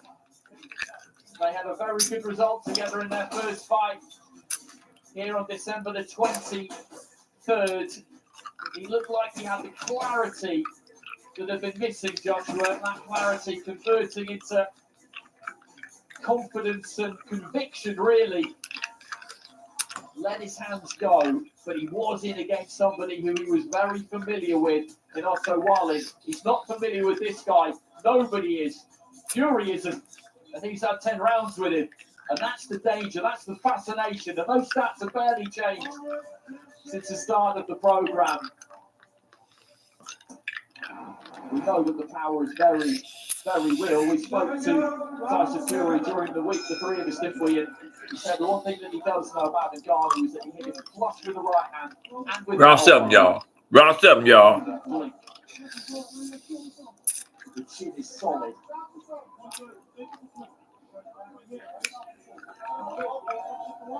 Into the second half of this one. Halfway. And well big Joseph Parker with his nose in front here. There was a 10-8 in the third round for Zhang. The first 2 rounds were a little bit of a bogey war aside from the event, but rounds 4, 5 and 6 he could well have gone his way. 4 was quite tight because Zhang started well, Parker finished strong, so it's a close fight basically is what I'm saying. Yeah, definitely. There won't be a lot in this round over. Yeah, those scorecards there, probably right. This is a close fight. 2 draw rounds in the first 2. A couple of 10-10s. It's difficult to argue with that. The 10-8 in the third. This is a close fight, but they're giving him for the scorecard. They're giving the fight to Parker. As I say, he did start it strongly, and there was always a temptation to remember more clearly what the fights were dominating. Well, a nice, sharp, crisp jab by Parker. Off his back foot. Oh, nice left right by Parker. Jab, Parker, jabbing. Nice overhand right, which would be a hook, left hook by Parker.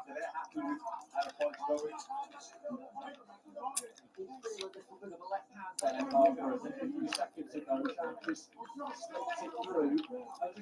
couple of times he's hit into that right side this round, and he's been caught twice with the left hand. He doesn't want to get into that where Zhang starts getting confident again. The weight of Zhang's punches is going to take an effect. Himself here is being patient. Parker moves really well.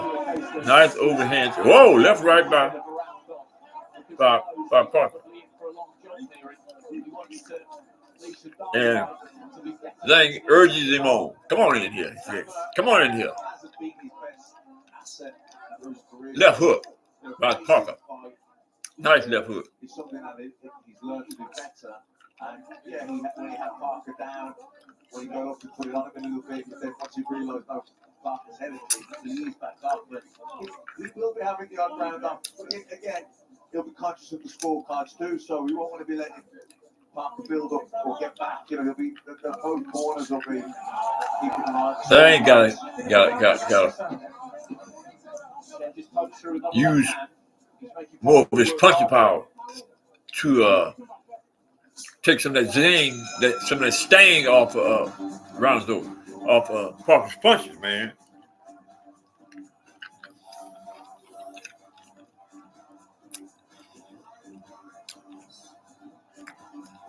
So Ngannou with a busy dressing room there. I had a look at the dressing rooms earlier on. They are huge. Plenty of space. The body belt on there for Dewey Cooper. We saw that. They warmed up. Look, main event warmed up, y'all.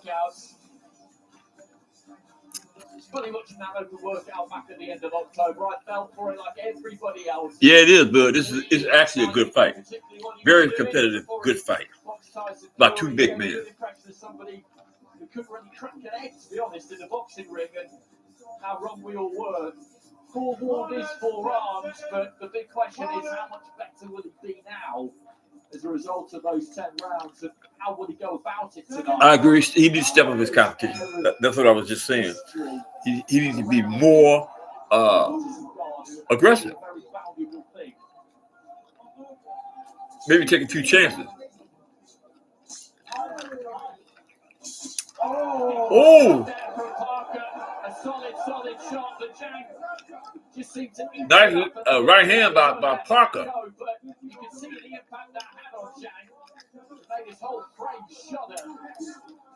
He almost blocked it since there were a couple of shots earlier. That jab has got Zhang off guard, off balance. Parker is quicker than the big man. Zhang. Over the top left by Parker.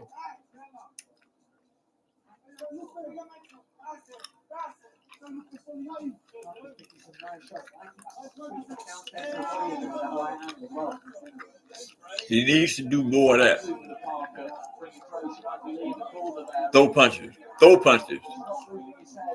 lot of the champs' opposition is covering up. And Parker is taking advantage of that. He's using those flicking jabs and right hand, not making really good impact, just enough to draw a point. Parker is down. What did he hit him with? Did you see that, Bud? What did he hit him with? Just as I was saying, he was making himself a difficult target. Zhang punching down as Parker kicked up big, landed a couple, and they were heavy enough to put him down to a knee. They got caught with a chopping right hand. Just Over the top hook by the champ. Zhang.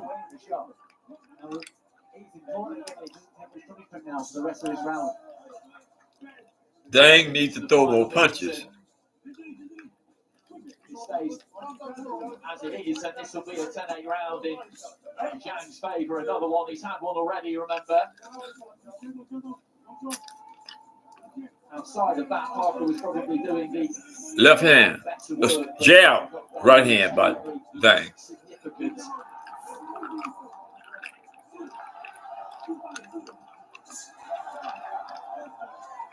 He's dangerous every single second, Gillet Zhang.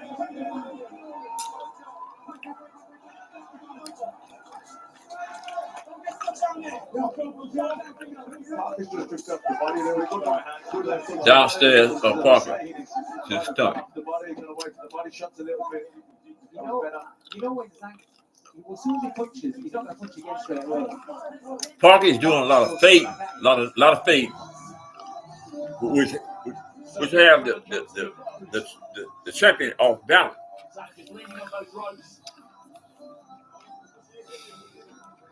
More remaining. 10-8 round there for Zhang. Again, this is very close.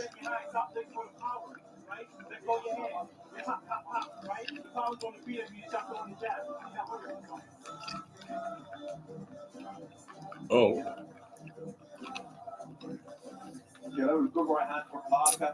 He was boxing well, wasn't he? Up to the knockdown, and he was just that short chopping. Right hand, just trying the knuckles, but he kind of caught him up high around the head, back above the ear. Those are just disorientating just a split second.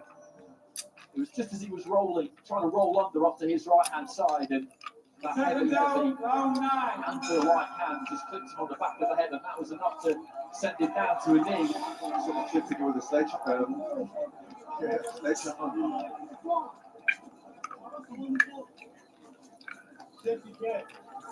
Left, right by Parker.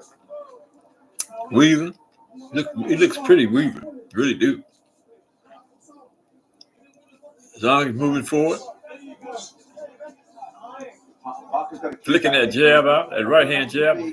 Lead left. Mobile, so we can go left, right, under, and just keep the feints going as well. Don't let you've got to keep Zhang thinking about what's coming back, build feints, make him offset, reset, come again. Keep the left hand, lead by Parker. Left hand by Parker. Jab, flicking that jab. Just barely making contact. Keep the challenger, keep the champion off guard. Oh, left, right by Parker. Flicking that jab. Back to flicking that jab. Flicking it. Weaving. Body shots again as well. Also, again, once he's fired his shots, change angle. Make Zhang have to go to his feet in order to put him down. Again, that will tire his legs out. Left hand, right hand. Ooh, nice combination by Parker. Straight left hand about 20 seconds ago from Zhang again. It travels absolutely no distance. Over the top. You can just To the see stomach. Zhang. sweat fly off the face of Parker. His way through the round. Over the top, Parker. He's absorbing five Left hand, Parker. seconds. Flicking left and right. Not making very much contact, but enough, just enough to keep the champion off guard. Just hold that back. The scoring of those opening 2 rounds could be Flicking left and right, Parker. Left, right, left. Ain't making that much contact, but it's just enough to make the champion reset. Left hand by the champion. Parker to the stomach. Ooh, over the top hit. Parker. Hit him again. Those shots, he's got to roll his head and come out as well. He doesn't want to stand there and borrow his work. Left, right. No. Double jab by Parker. Nice. Oh, over the top by Parker. In the clinch.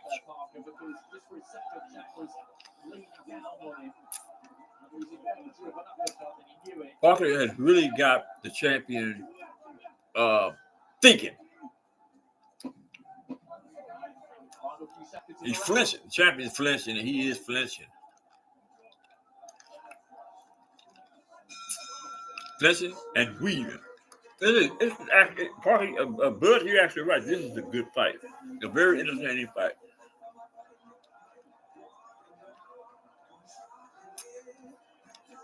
Anthony Joshua continuing to work backstage. Going to be decent sweats on by the look of it. It's deep into the night here in Riyadh.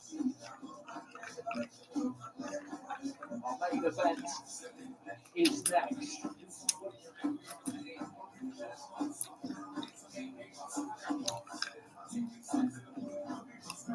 So we have the conclusion to this one. To come first.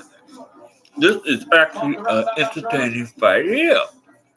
Parker and Zhang, really entertaining. He was busier. Landed better shots. Round 10. Round 10, y'all. Round 10. Parker came out jabbing. Came right out jabbing. Keeping his hand right on the champion's glove, really. He ain't really making that much contact, but just enough to have the champ thinking and not throwing. That's the object. Flick that jab to keep the opponent thinking.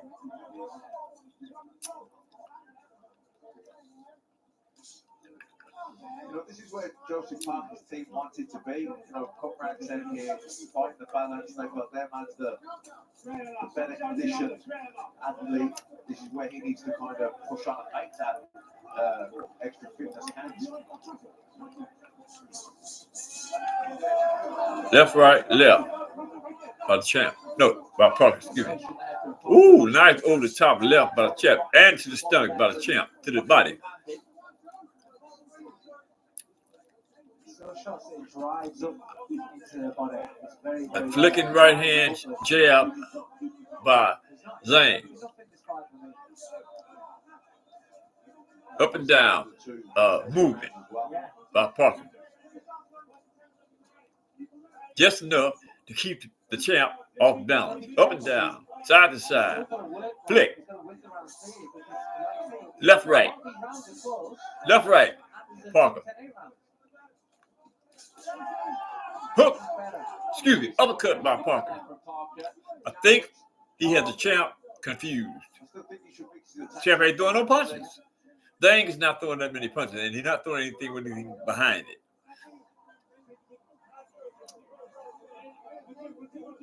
That's because Parker has him confused in his punch selection. Parker just baited the jab up top and then looked like he was Parker is actually in survival mode in the sense that he is doing just enough to keep the champion off balance. And in doing that, he wants to put himself in a position where he can get a nice shot in, good combinations in. Nice jab by Parker. Nice jab, double. Nice jab, left hand by Parker. Jab by Parker. Jab, Parker. Right hand over the top, Parker. Jab. Now, the champion is moving back. That jab, that uncertainty has definitely taken its place in this fight as far as the champion is concerned. He is totally being outpunched and outthought in this fight. But it's a good fight.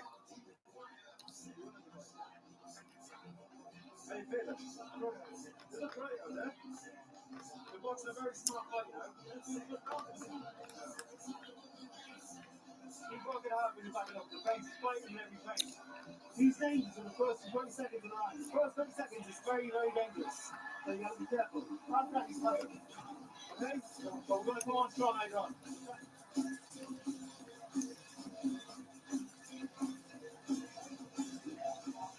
Andy Lee giving the right advice there. Give the first 30 seconds, even the first minute of each round. He's had the rest, Jack. That's when he's dangerous, but then he gets tired again as you go into the second half of the round. That's when Josie Parker's going to get busy. He's going to be sharp defensively early on. First half round. Second half of the round, that's when he's going to get busy. And when he starts letting the shots flow, change level, flow, let it go again, let it go again, let it go again, then he's going to win the rounds clearly. You look at the red thing on the cheekbone there underneath the right eye of Zhang. That's testament to the jab of Joseph Parker. And there he goes, just slides it in round. Zhang is not using the longest jab. That's because he is being confused by Parker's punch selection and weaving and shaking. And he's just doing everything in the book that keeps the person off balance. Now it appears that the champion's upset. He's showing signs of being annoyed. Left, right, inside by Parker. Parker's fighting an excellent fight. I might add. Punch selection by line over the top, left and right, but it didn't have any effect on the challenger. Ooh, Parker is shaking, confused and shaking the champ up with his movement. Nice jab by the Parker. Nice jab. Just enough. It ain't got much on it. It's just enough to keep him off balance. And these are good boxing skills by Parker. Parker is actually, in my opinion, good winning this fight.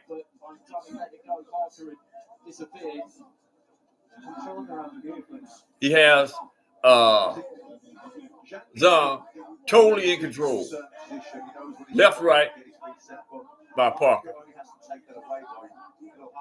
I am just totally outdone. He has put the champion in a position where he's totally doing what he wants to do with him.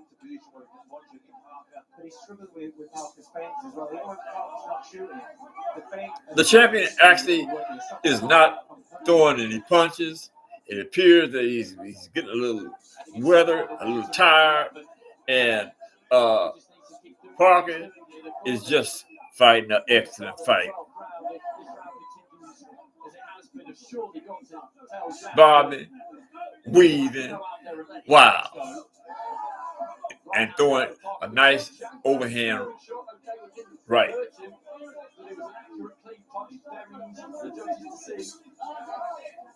Jab by Parker, jab. Just a flicking jab, just enough to make Zhang recalibrate, reset.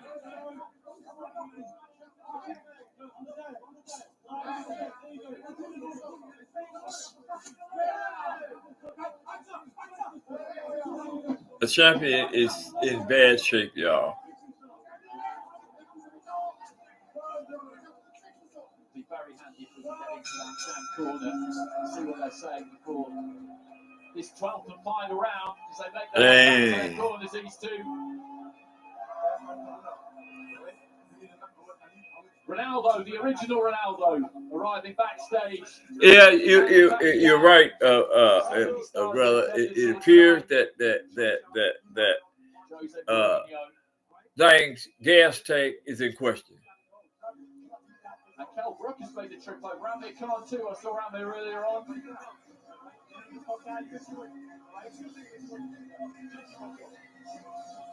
Yeah, it appears that he is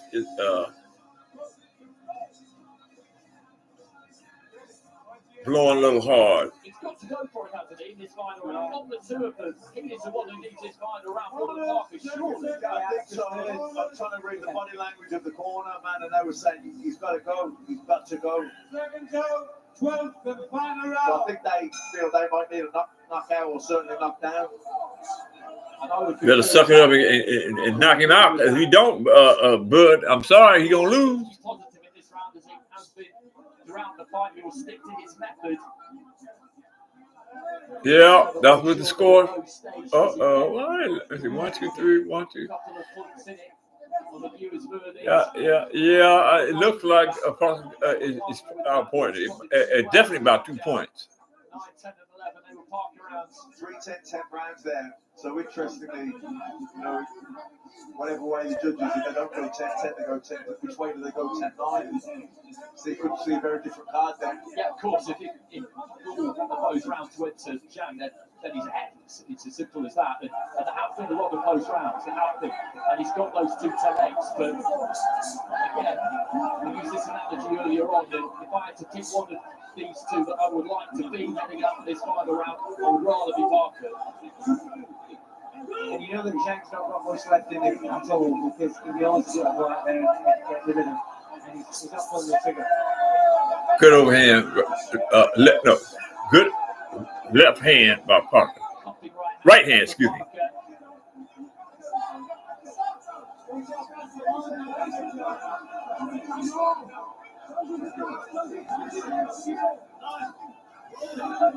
You're right, Dave, considering Parker's flicking that jab. Pretty. Just barely enough to touch Zhang's glove. There's no impact on the punch. It's just enough to keep Zhang off balance. Just enough to make you think, what are you going to do next? That's the nature of why a person flicks his jab, not a dangerous jab, just enough to touch something, to touch the glove, to touch anything, just to keep the opponent off balance. And that's the nature of good boxing. Weaving, moving forward, off that left foot, off that back foot, slipping forward. Combination left, right, Parker. Combination left, right, Parker. The champ ain't doing nothing because he can't. He is confused at this state. He's confused, people. That's what you call putting a fighter or a boxer in a state where his confusion has taken over and he's rendering nothing to the advancement of his opponent.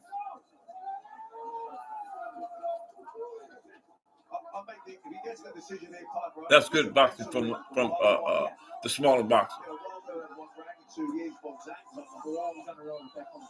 Okay, look, he's shaking. What I mean when I say shaking, he's shaking in the sense that he's making his opponent. The fight is over.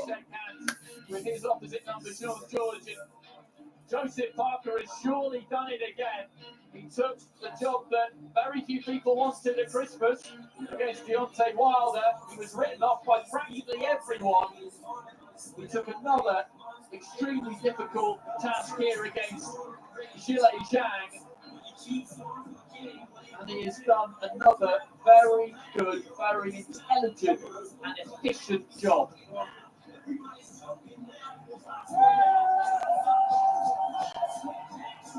Yeah, this was an excellent boxing match, right?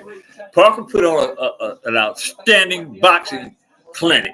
That's what that was, a boxing clinic. He put a boxing clinic on a superior man, which was the champion, the WBO heavyweight champion of the world. He put a boxing clinic on the champion.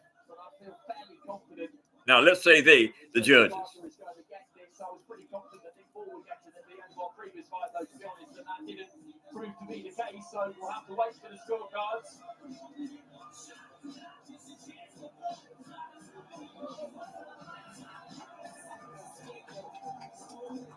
Wasn't able to really I don't think so, yeah. mainline that Chinese power tonight. He did it against Joe Joyce, the Joseph Parker, a very different proposition to Joyce. Stylistically, could hardly be more different. Yeah, Joe Joyce not only stood right in front of Zhang, he took you to him, didn't he? Because that's what Joe Joyce does. And walk, you know, he's quite square coming in. He just walked up to him. It was target practice.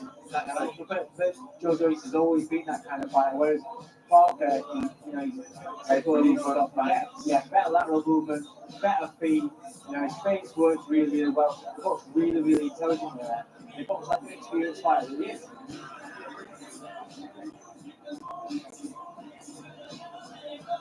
And confidence and belief.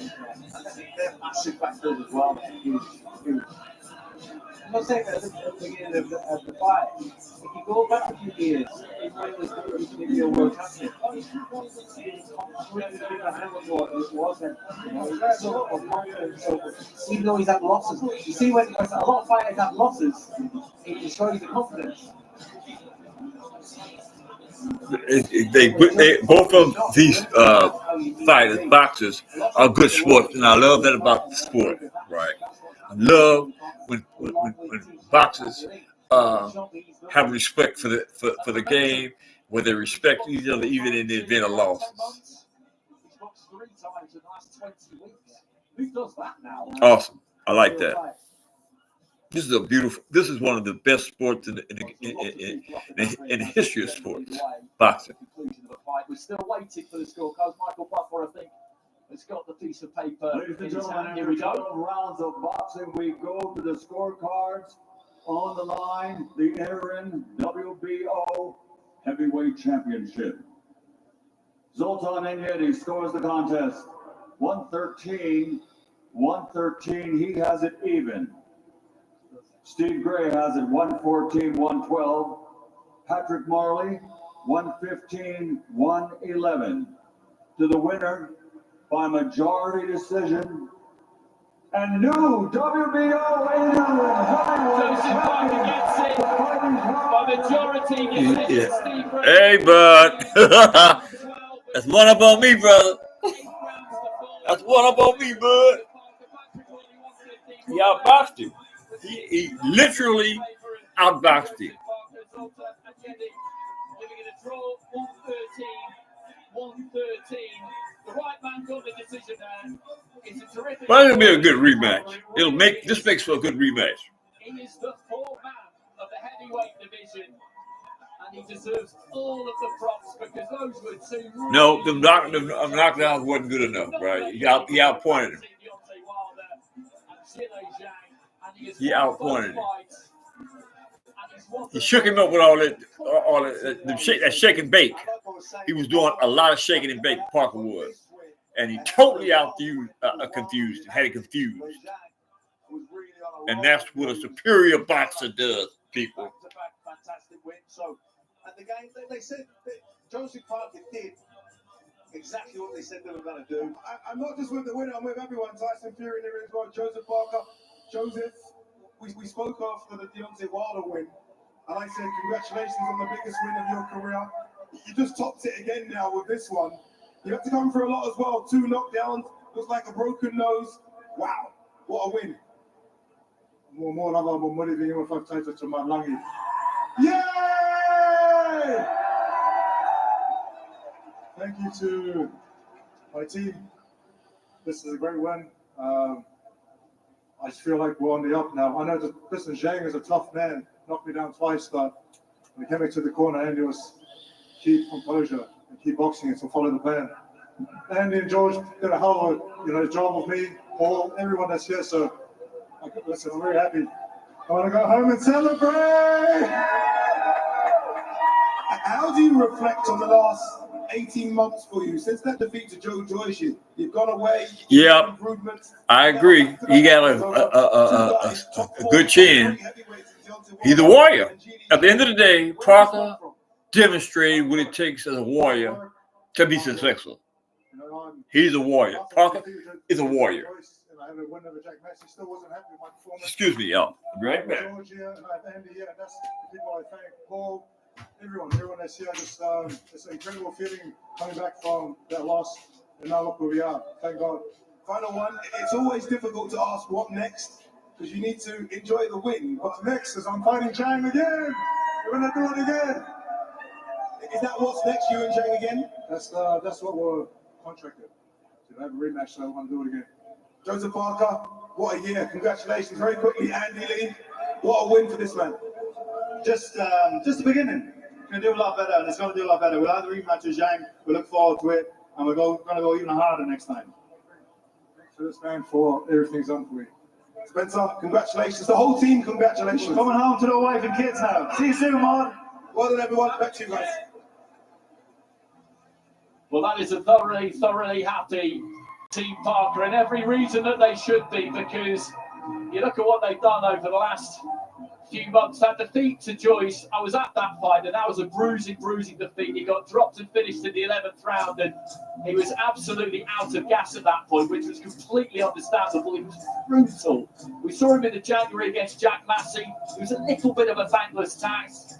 Massey, I thought, did superbly well that night, but Parker underwhelmed. Took a fight in Australia for what would have been in relative terms practically nothing, just to stay busy. Then Simon Keane in October, Deontay Wilder, Zhang. It's a bit of a lesson to people, to be honest with you, Matt, but this is how you do it. You stay active, you stay in the gym, and look what can happen. It's the way it should be. It's the way it should be. You know, how can you possibly be at your best, your sharpest, when you're not boxing regularly? Yeah. You know, no footballer would come back out of an injury and go straight into a cup final. They go into the reserve. You know, they bring them back to get the busy match fitness. It's sharpness, isn't it? Boxing, you've got to be boxing. And this is, again, we've touched on it a few times tonight. This is the result of it. If you're active, you're in the gym, you're doing your work, you're learning the gym, you're putting practice in fight. Each time you do that, rinse and repeat, you become a better fighter. That's where confidence and belief comes from fighting and winning. Yeah. Well, we know what's next for him, the rematch with Zhang, and Zhang has got some problems to solve there ahead of that contest. If it's going to be a different result the second time around, here's Francis Ngannou with Dewey Cooper backstage, and these two have had to wait a long time because these previous two fights have both gone the 12 rounds. Francis Ngannou has been here for hours now. He's very used to these big nights, of course. Passing the time. It looks a little bit faster on the pads than when I saw him on the pads with Mike Tyson. He absolutely does. And what's going to be so interesting about this is what will he do when that first bell goes? How will he set about Anthony Joshua in the early stages? I'm interested to see on how he's learned defensively, from the Fury fight, because I felt as though when Fury was stepping on him and firing at him, the way that he'd lean back, step back, lean back and drop his left hand or try and throw a sweeping left hook, that leaves him wide open for Joshua to step in with that right hand. Yeah, definitely. If Joshua doubles up with the jab or goes jab, head and body, and then comes over the right hand, that could be, and he's trying to pull back with the left hook, you get nailed. Yeah.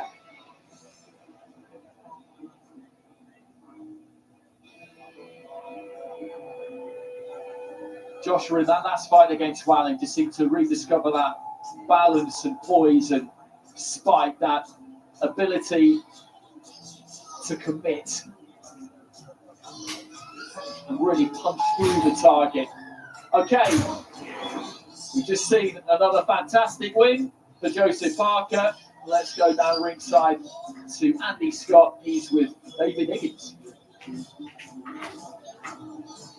Well, manager of Joseph Parker, David Higgins, joins me now. Should just say Joseph's gone straight backstage for a medical checkup, and I think Andy Lee's got a flight to catch. But you must be over the moon. Again, what a run that Joseph Parker... Okay, yeah, I'm back. I'm back. I had to take a... Still sinking it. What do you think is the key? What has been this rejuvenating factor in Joseph Parker? Maybe we never lost him in the first place, but he is on a great run. Arguably the informed heavyweight in the... you say folks, cigarettes, boy? Cigarettes? Okay. He got work. Yeah, he got much work. I mean, he'll be back though. He'll be back.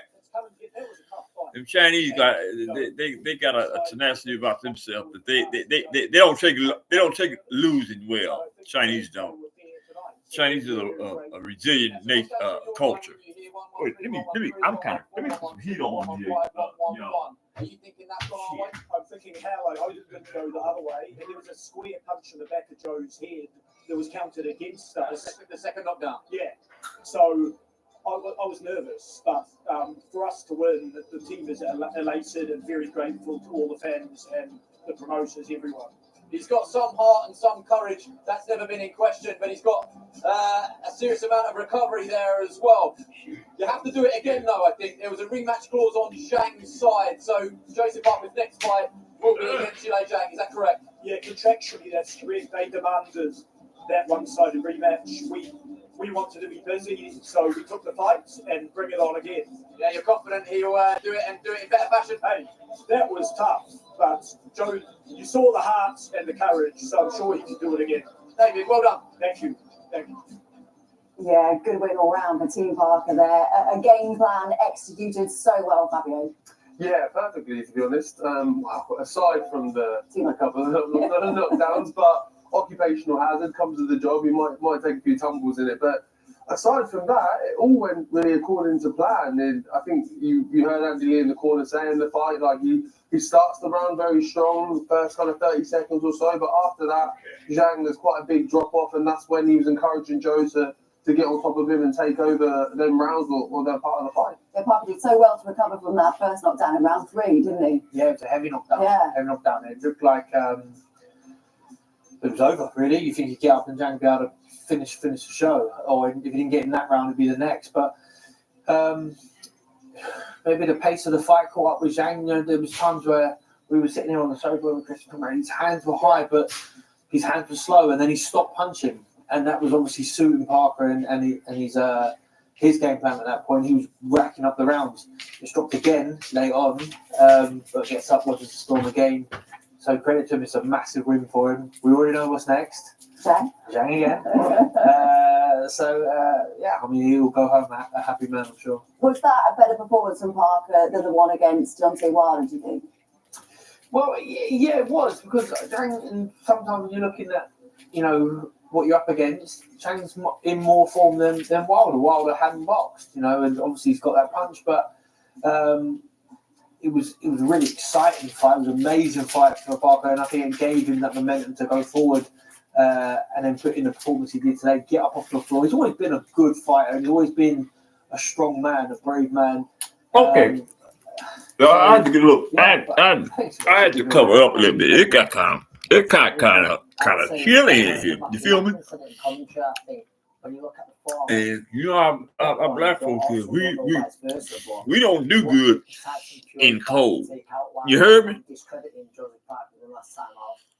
Appreciate y'all in the chat.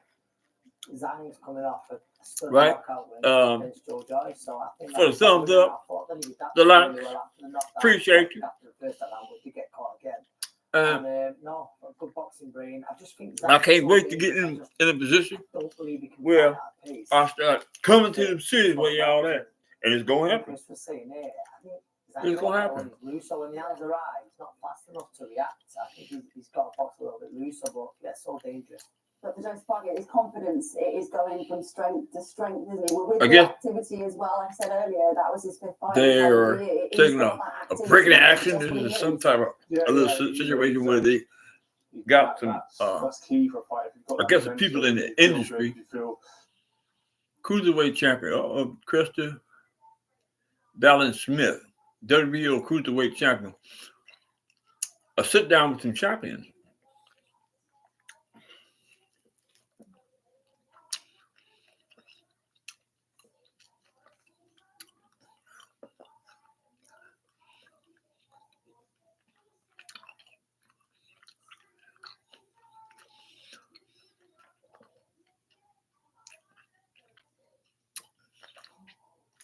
I remember when they made that division up, that cruiserweight division. Because he's so active.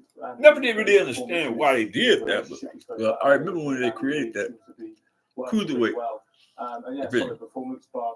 The cruiserweight division is in between the light heavyweight and the heavyweight.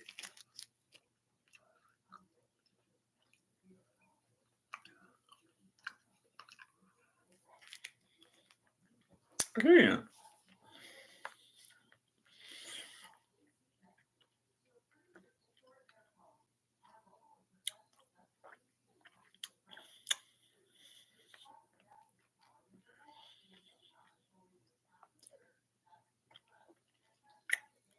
Let me take a peek at something.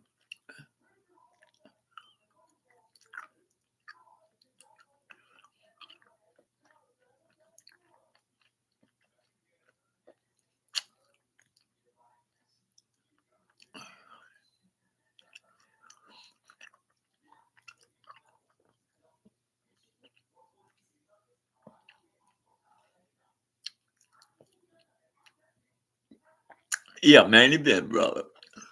Main event. That's what I'm talking about. Slip ups in terms of, being a bit vulnerable in his defense at times. But realistically speaking, guess what, guys? No joke, a former UFC heavyweight champion. He has 17 wins from 20 fights. 12 of those coming by way of Joshua is a better boxer. Kings Marina, Kate Atto, David Haye, Conor Benn. I think maybe one of the greatest strengths of Francis. But I believe Francis Ngannou is a harder puncher. So the only way that Anthony Joshua is going to lose this fight if Francis Ngannou knocks him out. I got Joshua. I like Ngannou, but I got Joshua. Needs to calm down, needs to pick their shots. Nobody was saying that about Francis Ngannou. It's not his debut fight, it's his debut boxing. What say you, bro? He's had plenty of fights, 20 MMA fights, and not in the highest stage of in the UFC. Millions of people around the world. He was the champion of the world in the UFC. And that means... Good. Actually, this is a good chat session. I appreciate y'all. And I hope y'all appreciate me as much as I do y'all. Hello. Excuse me. Right there.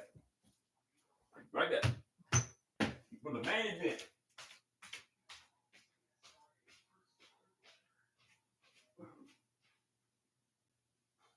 Something, and he's used to the pressure. He thrives on the pressure. He gets better with the pressure. His boxing game, the first fight he had against Tyson Fury should have been a new experience for him, and he seemed to thrive. He didn't win the fight.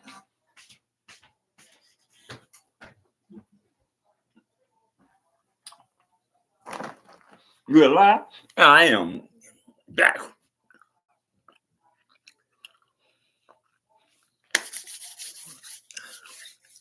I wonder who that is. I know that's the other guy is kind of Ben, but who is this gentleman here? If anybody knows, in the chat. On the scorecards by the judges, but he won everybody's heart that night. Now he knows what he's up against. Now he knows what it's like to go 10 rounds, and he's going to push harder in this 12 rounds, in these 10 rounds against AJ. He's going to have more in the tank.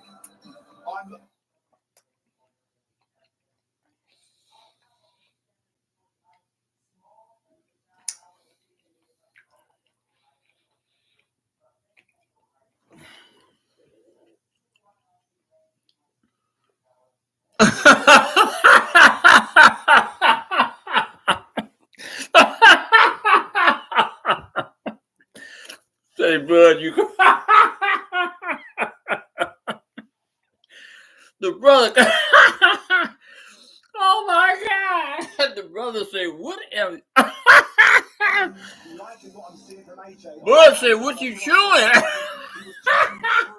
Well, I tell you, it's really gonna be funny. What I tell you.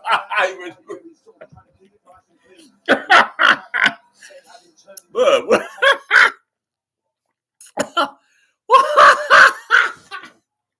oh my God, this is so hilarious. But when I'm telling you, you ain't gonna know because it was before your time, brother.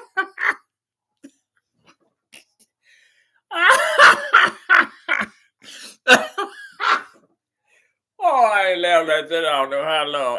Hey, brother. Annabelle.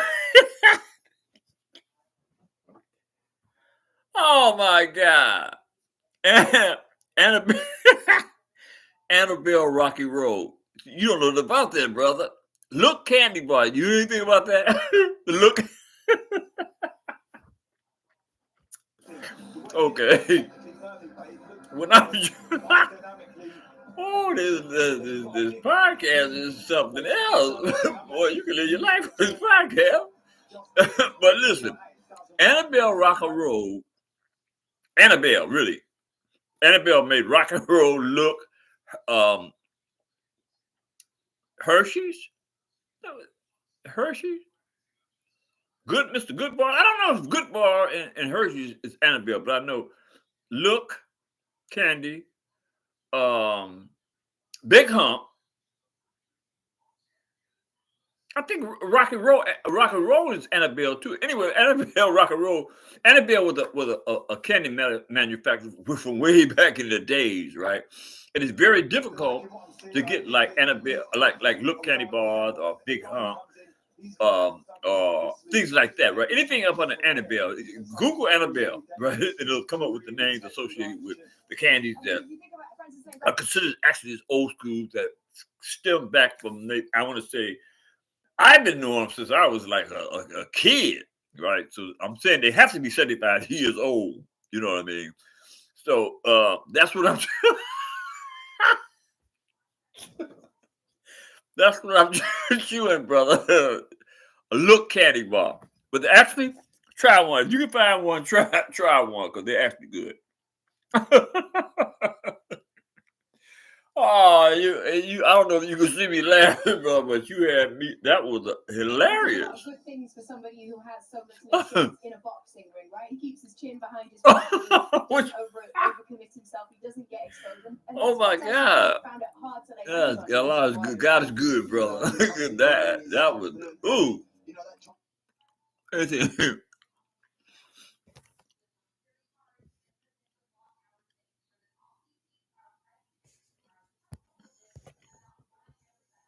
see. What about that?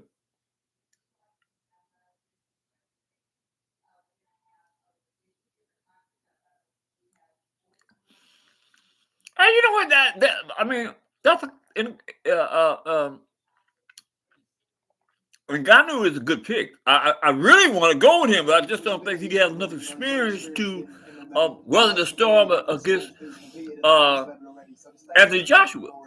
AJ, I just don't think he has the experience necessary to weather. Now I could be wrong. He may have critiqued enough experience after the fight with Tyson Fury to be able to pull us off.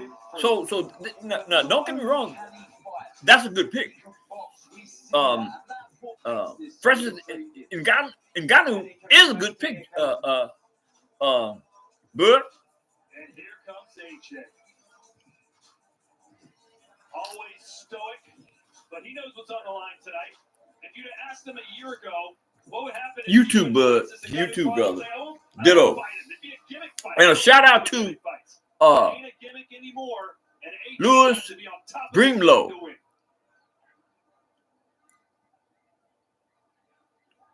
Oh, that was you. I thought you were. My bad. My bad. That was... My bad, brother. Louis Brimlow. My bad. I thought you was blood that said that. But somebody asked me what was I chewing, brother, and I thought it was you. but it was actually somebody who just jumped in the chat by the name of Louis Brimlow. And I told him, actually, I thought I was telling you to try Look Candy Bar, but I was actually telling him, and he said, I'll try, but I don't want to be chewing on one for a month. You're not going to last that long. Don't last that long, bro. But they are tasty. And let the record reflect, they are some tasty. They're like chocolate with a, I'm going to say, like a chocolate. I'm trying to think it's a name for it, but I can't think of the name. It's a chewy substance, but it has chocolate and nuts in it. And I'm telling you, if you can find them, try one. But everybody in the chat, try to look candy bar if you can find it. The brother said he don't want to be chewing on one for a month. Life is good. God is good, y'all. God is definitely good. To be in a position, especially at my age, and be able to basically live a life that I want to live and be in a position where I can do what I want to do. Not because I was slick all my life, because I got smart. I got out of the dumbness. I transformed myself out of the darkness into the light and put myself in a position where I'm okay. Me and my little family, my little wife, we're okay. And I want to encourage and desire that people find their footing and push themselves to the position where they can do like-minded things I've done in my life. I have definitely had a level of success. I definitely had a level of success. And I didn't just ladies and gentlemen, have success all my life. I picked the time in my life where I made a determination that I was going to stop being stupid stop being stupid and doing stupid stuff and transition my thought process from a intellectual, from a buffoon way of thinking to a state of intellect.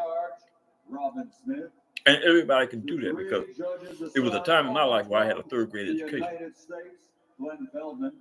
But today I can actually say that my autodidactic expansion and when it comes to intellect and education is humongous.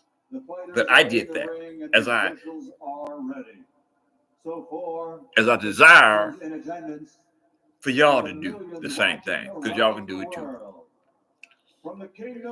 Together we stand, divided we will fall. Hello. Let's get to the fight, y'all. Yeah, and Bud, back to you, brother. It is good watching the fight with you as well. Wearing pink and gold and officially weighing in at 272.6 pounds. They look nervous. Let me get a peek poo. In his boxing debut, oh no, Francis and Ngannou look serious as hell from Cameroon. From Cameroon, rated by many as the most dangerous puncher in the heavyweight division, the former UFC MMA heavyweight world champion, the Predator, Francis Ngannou.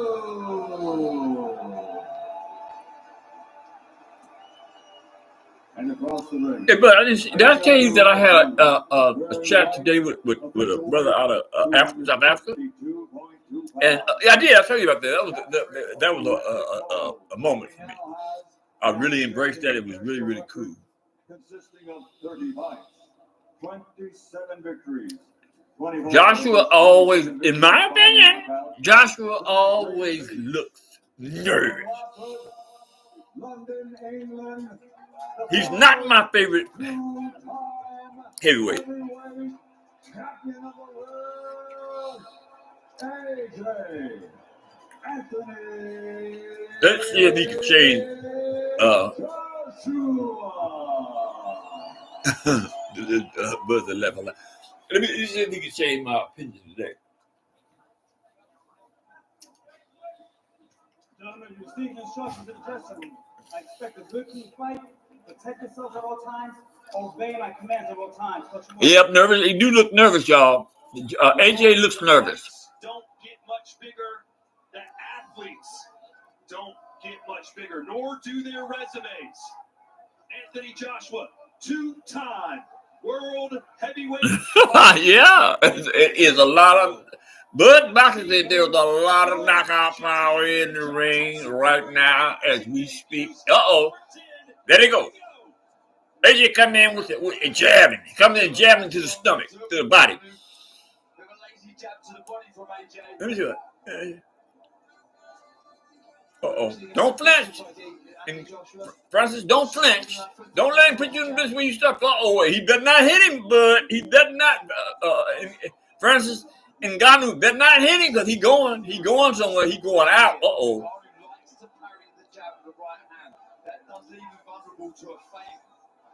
Followed by a left hook.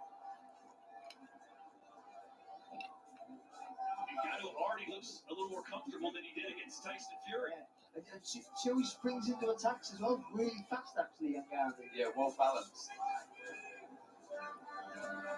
Good shot.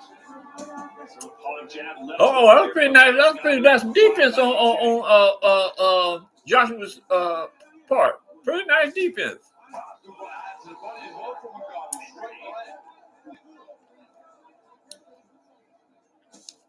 Jab from AJ. That was a good jab from AJ. He's just taking his head to the right there, so the jab's going right over his head. He's still able to score to the body with that jab. Obviously, he really does shape up well as a boxer. Ngannou, well balanced, good high guard, and you feel like this fight could be over in a second.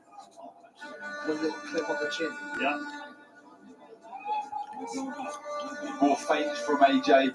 He should try and draw out that. Nice overhand right by Ngannou. Remember, Fury came right after Ngannou in round one. AJ being more patient. Switching to southpaw now, Ngannou. How's that for confidence? A minute to go in the first round and he switches.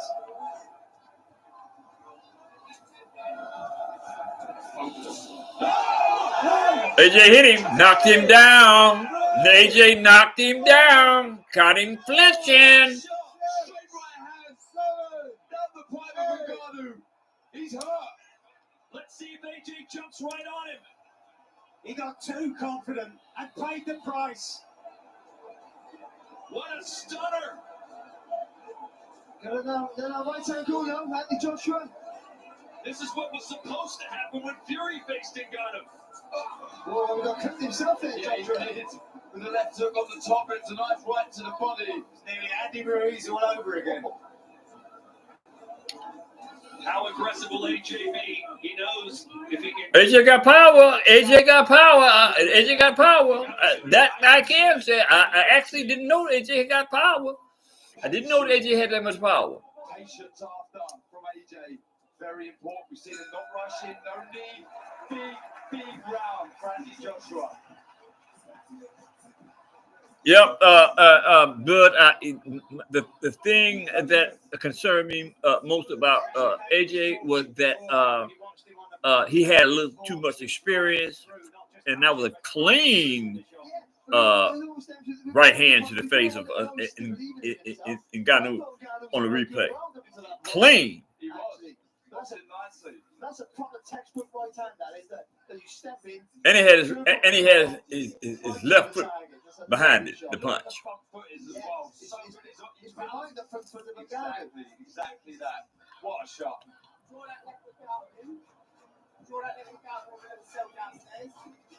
You wonder if that little left hook, though, that got AJ there.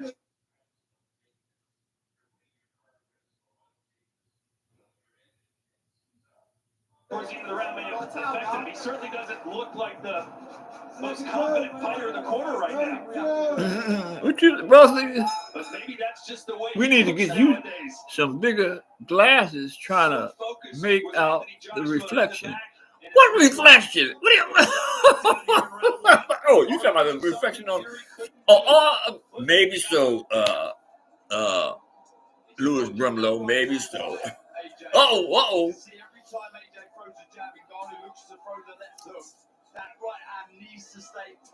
What's the Towns? Them got to be Towns glove, Bud. Overexcited about your success. You got to be assertive. Like he's not trying to See, the thing is Ngannou is flinching. Joshua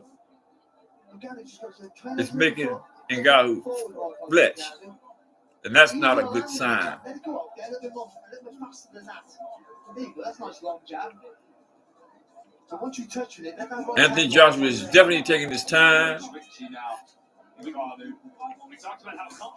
Oh, that was nice. He sat down on that too. Left hand, right hand to the stomach of Ngannou. Yeah, we saw that the shot came just after his. Whoa! Over the top, Joshua. Body shot, Joshua. Don't let him come into boxing and beat our top guys. Ngannou has to throw punches. He's not throwing punches. He's waiting. I don't know why. He's waiting. He threw a punch, but it was really off balance. And he has to be more consistent with throwing punches. He has to relax more and be more aggressive. Don't let Joshua set up.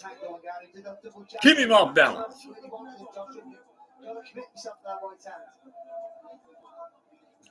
Don't. He's waiting.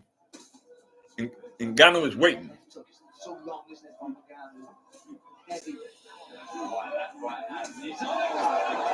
There he goes again.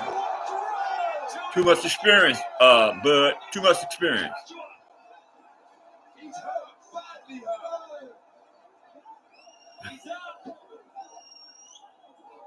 has the look of defeat on his face, a bewildered look. Let's see if Anthony Joshua can destroy. There you go. It's over. But too much experience. Incredible. What a shot. Too much experience, Bud. It's over. It's over, y'all. Joshua knocked out Ngannou. I knocked him out. His leg might be broke because he fell backwards on his leg. So his leg bit up under him. Performance from AJ.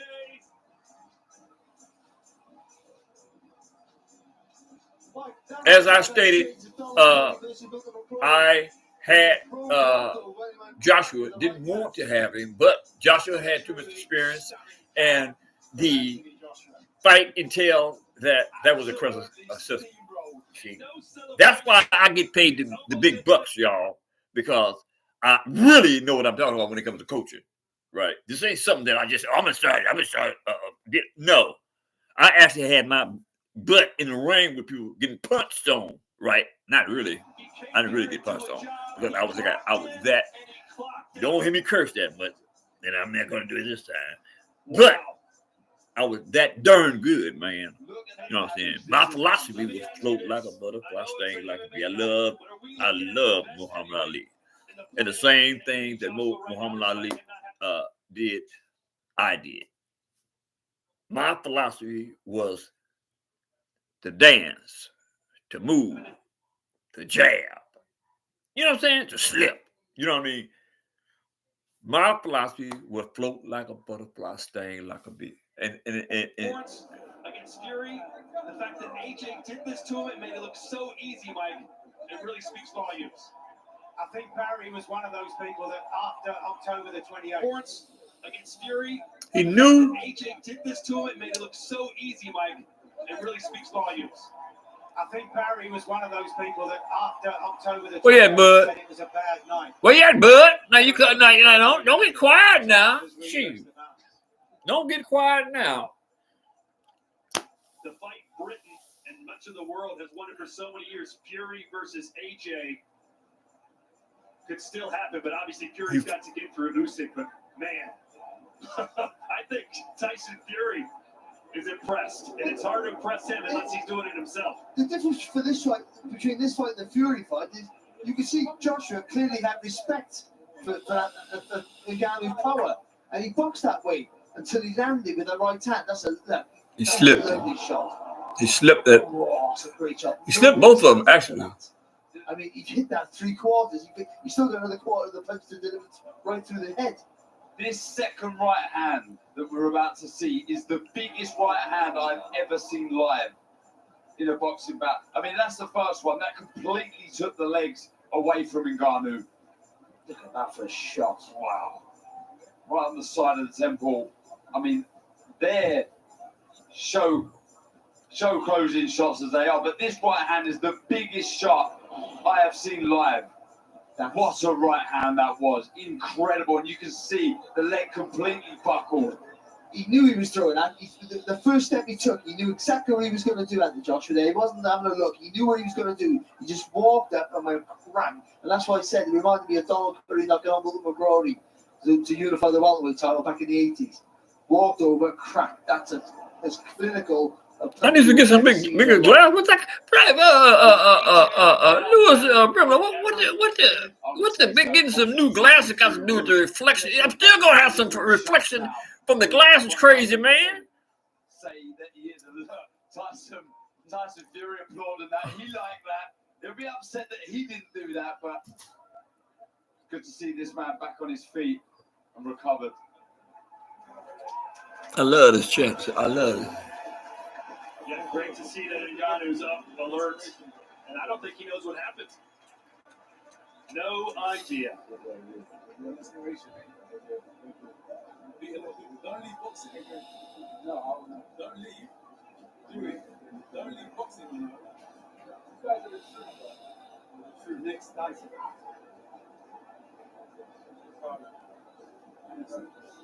You need it if you let me know. We'll speak another time. Okay, you're a fast one. I've got to support his foundation. We'll talk another time. Well, ladies and gentlemen, Saturday. We got a good fight coming on with Jack Catterall and Josh Taylor, man. You know what I'm saying? That ought to be a pretty interesting fight because they said Jack Catterall actually beat Josh Taylor. You feel me? So that's gonna be a good fight, and I'm anticipating seeing it, and I'm this is what I'm gonna do, y'all. I am going to start doing all the live good fights that come along. How about that? As we grow together, right? I'm gonna start doing more because of y'all, especially today in this particular chat. Y'all got me inspired to really be good at this and do good. I'm gonna have to eventually get my butt up and get down to Las Vegas so I can get this podcast really in a position where I can have a guest and start doing interviews and ask all the tough questions that I know y'all want to hear. Right? That's why it's paramount that y'all help support the channel. Help to support the channel. I have a cash app. $Peggy 1950. Support the channel, y'all. With that, look, I'm gonna embrace y'all and ask y'all, tell y'all, hit the like and share my channel. Hit the subscription button. Make sure you hit the subscription button. And on that note, y'all have a blessed evening. I'm gone. But before I do, Cameroon, the Predator, Francis Ngannou. Okay, bud. But I'm gone, bro. What you cooking anyway? I'll get to it on the next chat, brother. I got to go. I got to go and put some in my stomach, brother. Okay, y'all. I'll see you. What did you say, bud? Some of the best things to say during these Boxing real. Okay, brother. On the next one. See ya. And that is the biggest right hand I think I've ever seen live in a boxing ring. I had a ball.